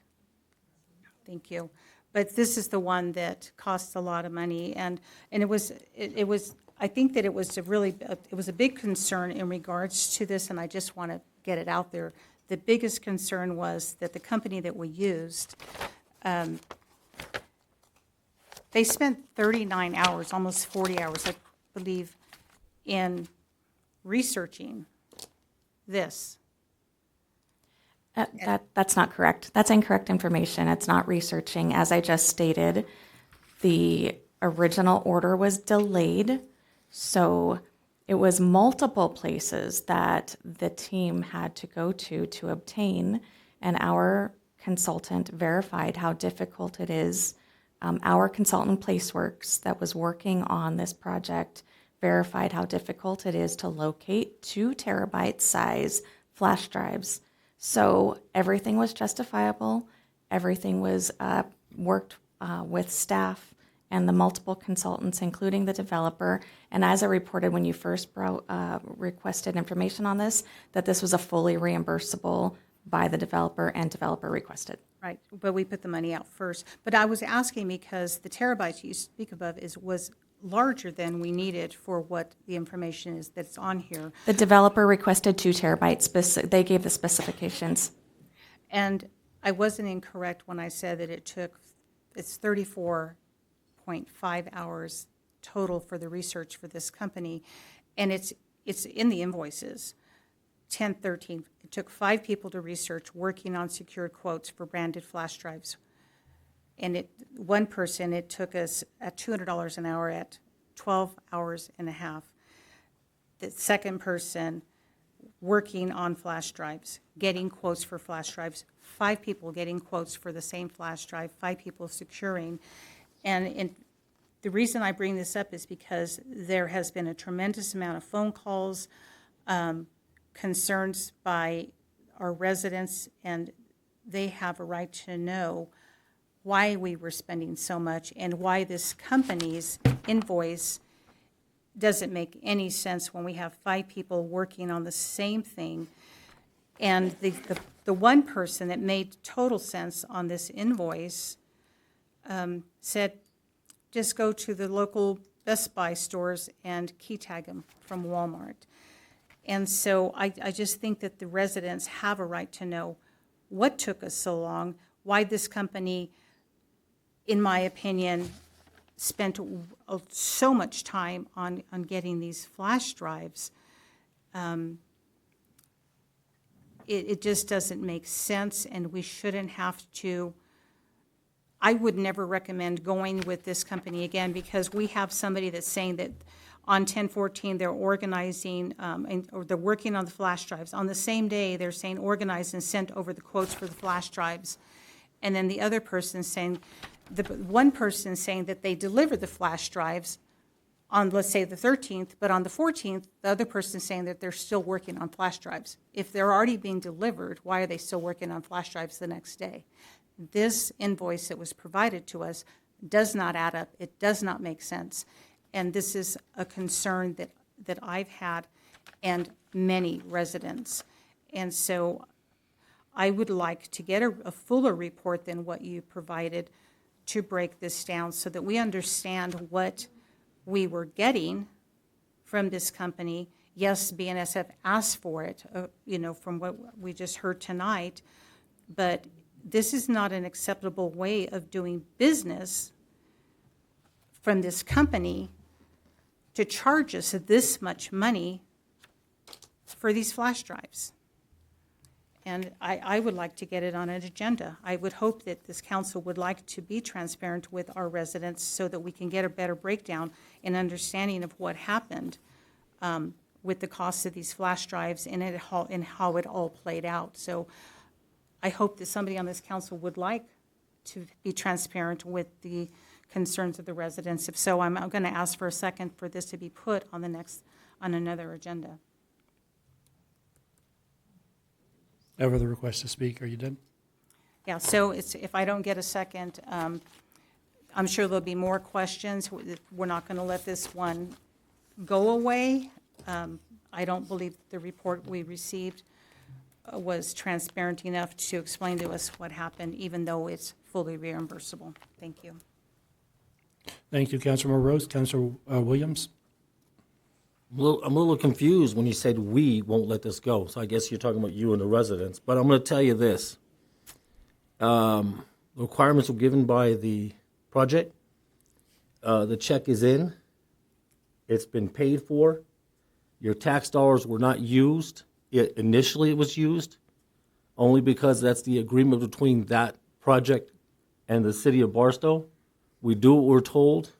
We did exactly what they asked us to do. The check is in, and it's disappointing to bring this up again and again. City manager, let me apologize to you personally. It's unbelievable. And it tells you exactly when you can't even get a second for something that you want to put on the agenda. It should tell you everything you need to know. City Manager, Ms. Clayton, what committee is involved in the process of putting this material out? I know there's several committees for the big project. So there are technical teams. We have the project manager for BNSF, their project team, and our project teams, which are Placeworks primarily, and staff, as well as the city attorney team. City attorney was present with all of this. Does the developer have any representation on these committees? So they're not formal committees, they're working groups, they're working group No, teams. I understand. Yeah. Does the developer have any representation on these teams? Yes, both the developer project manager, technical team Kimley Horn, and their attorney team. Was the developer blindsided by this request, by this cost? No. No, the developer was present in the original meeting, and as noted, it was, And the developer 100% agreed to pay this cost? Correct. And not one penny of this is on the taxpayers of Barstow? That's correct. Okay, thank you. Councilmember Rose? Thank you. When you don't get a second from the council members, it's basically because we want to be transparent with our residents. So if you don't get a second, Williams hasn't got a second, sometimes I haven't got a second. So it goes back both ways. Or somebody else doesn't get a second, but I've asked for a second to be transparent with the residents so that they can get a better report. And yes, does BNS ask for this? It's my understanding that this was an emergency because we didn't follow through when we were supposed to order these. And so it was an emergency. We got this company and they raised the price. Is it okay to spend that much money on USB drives? It should never be okay to be spending somebody else's money, even if they agreed to spend this money. I just think that we owe it to our residents a better report on what occurred and the fact that these invoices do not make sense. We were being charged $200 an hour to research USB drive flash drives. We have an IT department that could have did the same type of research, and it's not taken away from whatever is on their desk, but we were paying $200 an hour for somebody to research these USB drives. That is not acceptable. When we have a fit about a Christmas tree, or when we have a fit about the Marriott, when we're being reimbursed, what's the difference? There is no difference. And I don't believe that BNSF agreed to pay the full amount until later. I believe that that's fact. Transparency was just given by my questioning. To say it doesn't make a difference, the taxpayers are not paying for it, it does not make a difference. That doesn't make sense. Anyway, without objection of the council, this meeting is adjourned at 10:31 p.m. Council, please stay here. We're now going to go into closed session. Anyone that put in a request to speak for closed session, you may stick around.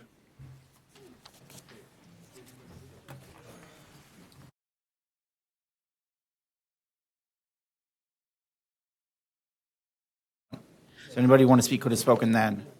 Okay. Well, at this time, we're going to call the closed session meeting to order at 6:15 p.m. for the Barstow City Council, Barstow Fire Petition District. I'll need a motion to go into closed session. Do I need to read all the code of ethics and everything, or? Okay. And we are going to report out at the next city council meeting. I will have your paperwork signed. So we're going to take a 5-minute break so I could sign paperwork for the city clerk so she could go home. Thank goodness.